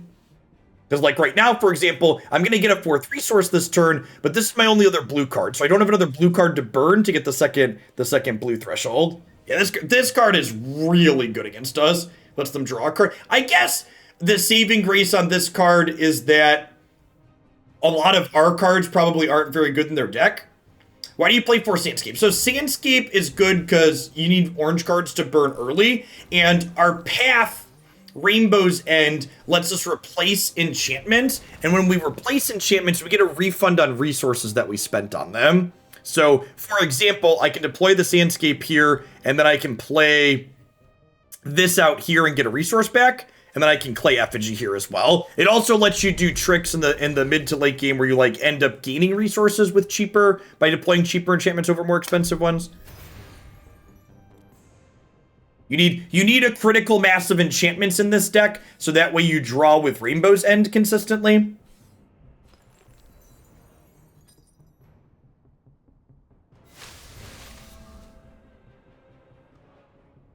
Another Serpent's Den here is nice. We notably did not trigger Rainbow's End at the end of our last turn, so there's going to be a unit or a spell on top of our deck here.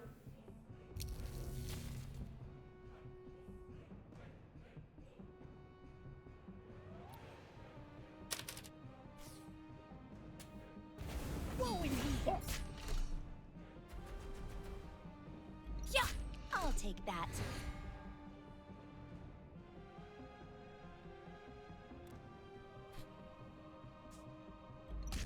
Which shows me what card they get. That's a good one. Oh, and then they changed the top card of our deck too there. Okay, so I'm going to do this. And then, again, kind of showing some of the nice flexibility on Sandscape. I want to play this for 4 this turn, but I also would like to play Serpent's Den out. And if I play Serpent's Den here on this 2-cost enchantment in the middle, I get a 2-resource refund because of my path. So I could do this and deploy the Serpent's Den over that, and now this is going to clap most of their board here. So this is going to get to hit me one more time, and then this will get to kill this next turn, ideally. Yeah, this is the Esper control of Mythgard, press a pick. It's like the grind you out, gain a bunch of life, hang on by your teeth sort of deck. It is. It actually got a couple of new good tools. They printed a couple of enchantments in the latest set, like this one here that gives you a 2/1 when it comes into play. So like your enchantment count is higher than it was previously, but you have more early units, which is great. They might, yeah, mantle here. This can get bigger. This hits and draws another card here. This does suppress Agile, which is great. So we'll be able to drop this here and get this. Oh, they took a Geddon Angel. Drawing all of my cards, chat. They're copies of my cards, but they're still extra effects.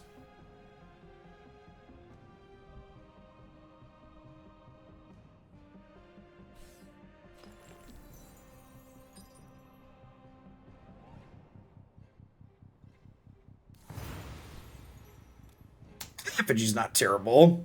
I'll burn this Benmay Falls. Let's start with this and see where we end up at. This draws me a card and it'll give me some life when this comes in here. Root of the World Tree. Okay, you love to see it. So I can put this here and get a refund of 1. And then I can put this root here and I can slide this snake over. I'll slide this snake over too, so that way this can make another one next turn. Hey, Metafuse, thanks for the 2 years. I appreciate that. Welcome back.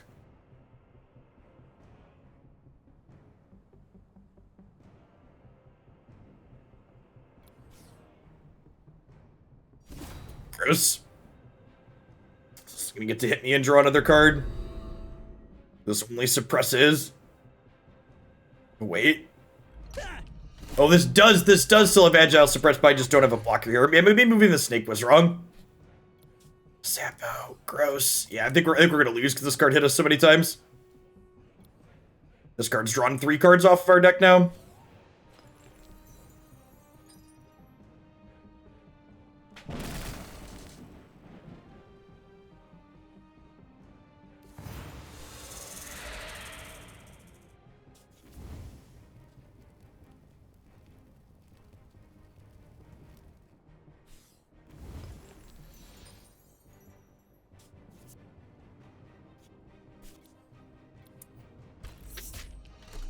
The opponent has been very fortunate with what they've randomly generated. You're not wrong.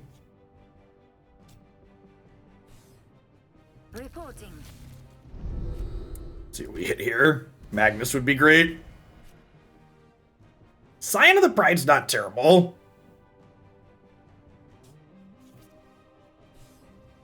At last. I unfortunately am out of orange threshold, so I can't play this recruit out this turn.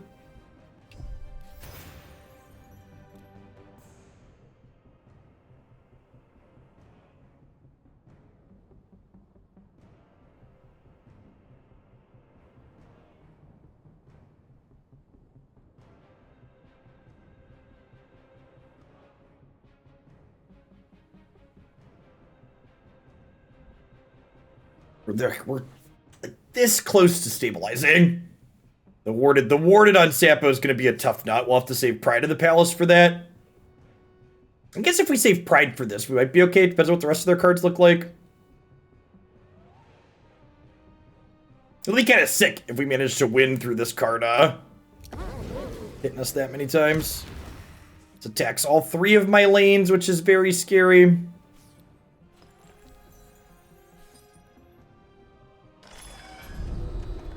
Trying to bait me into using my Pride of the Palace here. How long has my streaming career lasted? I've been doing content as a full-time job for almost 3 years now. Right about 3 years? Right about 3 years.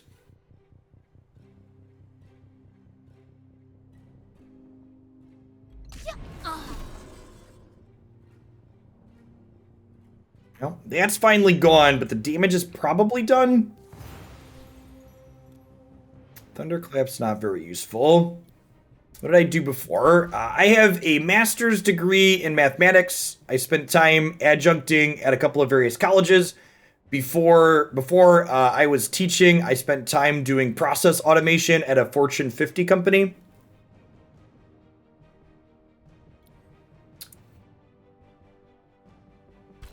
I actually can't burn any of these either, huh? Wait, can I burn this one, technically? No.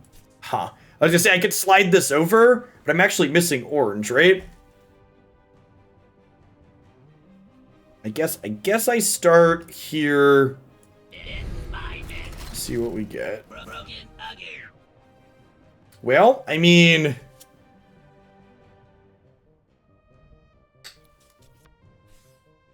Do we have a mission? if I hit Cerebus with Pride, how do I beat Sapo?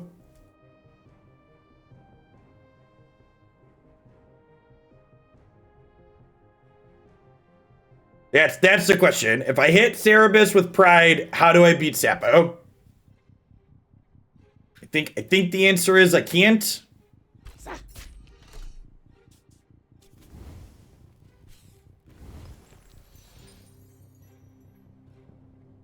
Because Sapo is warded.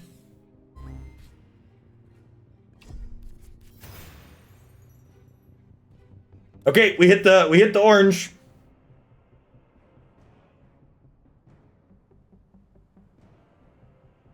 So this is gonna hit this, and then this is gonna hit us for 6, attacking through these. If they deploy Sapo this turn,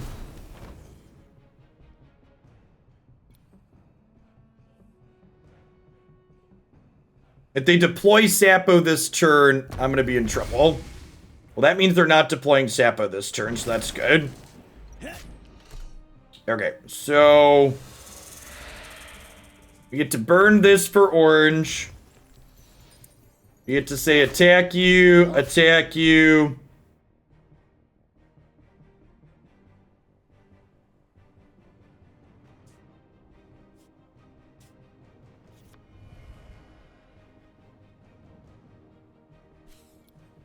Targets down. Then I think we play Arctic Pyre here in the middle. That way we don't get attacked by this turn.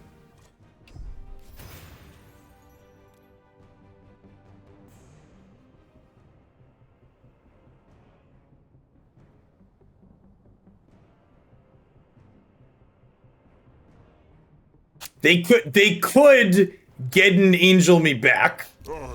They're sapping. Okay.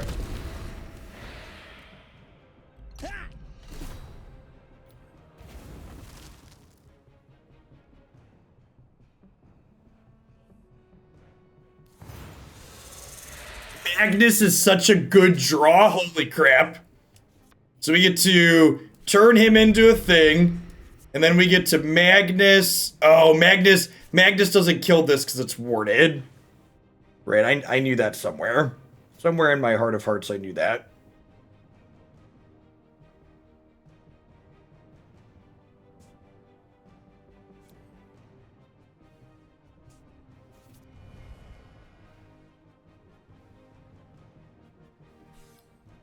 Yes, yes.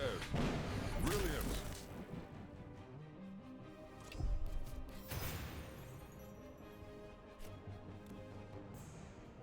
Oh, that's really good for them to get this turn.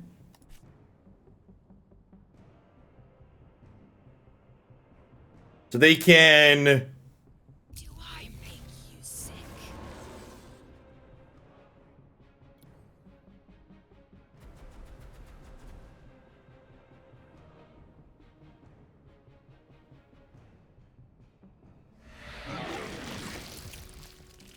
Okay, are they just like not attacking this turn then? Are they moving this down?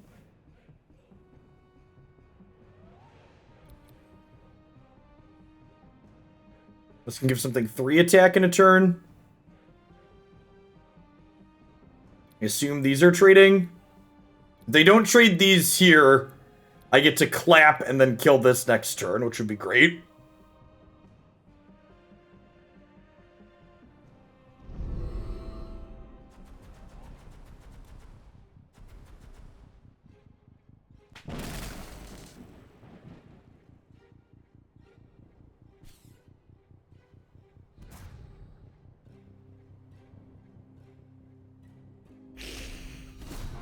Yep.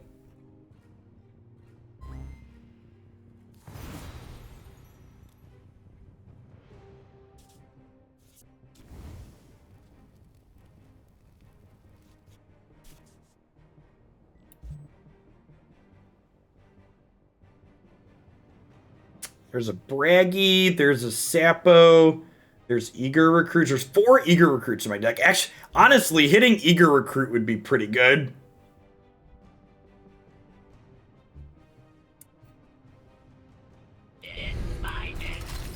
Broken again.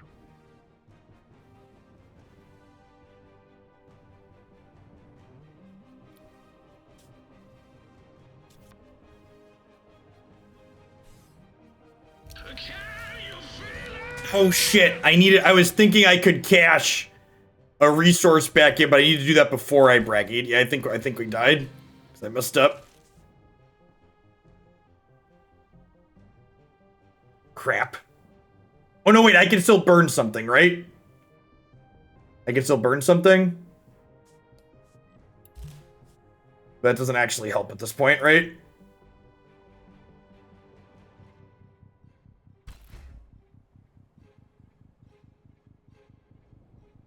I used this for the turn already, right? And I don't have any more blue, so I can deploy Benmay Falls. But that doesn't actually do anything for me, and I can't use this again. I don't think we're dead on board.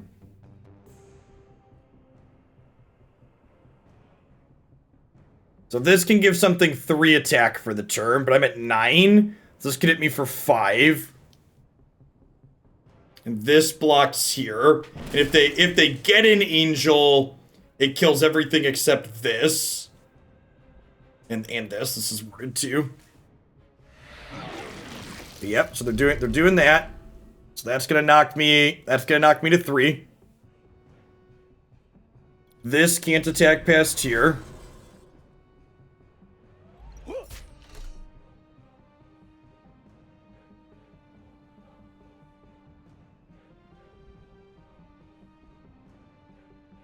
This is another unit to block with next turn. I'm getting a spider here. This attack plus Thunderclap can kill this.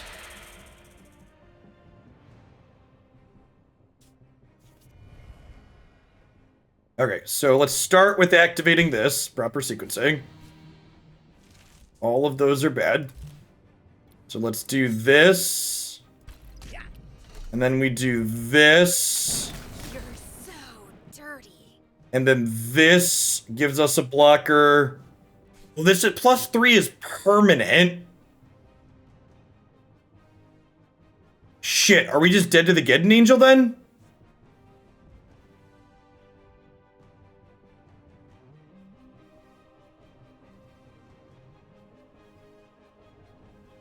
We're just dead because of the Geddon Angel.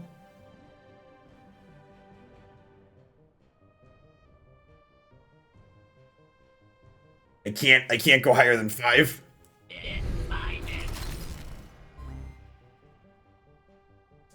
Maybe they miss it.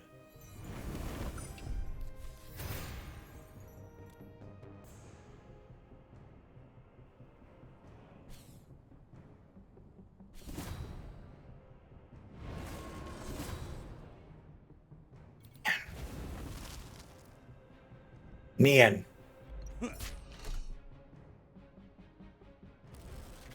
Yeah. Their what's it called card grabbing. I'm surprised we were in that game as much as we were. This card that killed us that we couldn't take off the table with Warded, like, that was one of our cards. They had a basically Thief of Sanity style card, if you're familiar with that for Magic, that like copied a card off of our deck every turn. Yeah, like the 3 hits on their thing were 3 of our best threats in our deck. It looks at 3 cards and they copied our 3 best threats, so we still almost pulled through. Like if we would have had like 1 more life here. Yeah, exactly. So again, if you're into if you want to check out Mythgard, they're doing a promo right now where they're going to be giving away the entirety of their core set for free if you put the codes in. They have 3 sets in their game currently, and it's not like other games where they power creep things constantly. So like this deck that I'm playing is probably about 75% core set cards. Most decks in the game are 50 to 60% core set cards. You definitely build reasonable competitive decks on just those. So it's a great way to dive in and play without spending anything, and you can even brew. The core set I think is about 460 of the 750 cards in the game so far. One of the other things they do that's great here is they have these community decks here that rotate twice per week for you. These feature decks rotate every Monday and Friday, and you can play them without having to own any of the cards in them. So there's a lot of ways to experience the game modes, get a feel for the actual gameplay before you decide if you want to invest more time, energy, or money into it. The free-to-play I'm also told is good, but I can't speak to that firsthand because I don't really free-to-play any of the games that I play.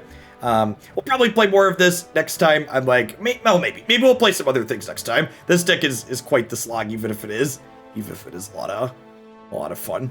We're 3 and 3 and 3. I think we played 3 games in an hour with it. It's not the fastest deck. Red green continues to be the best thing that we played so far this season. All right, at any rate, that's going to wrap up Mythgard for me for today. I'll be back on Thursday afternoon with a couple more hours of Constructed for this. I'm going to wrap today finishing up reviewing the Legends of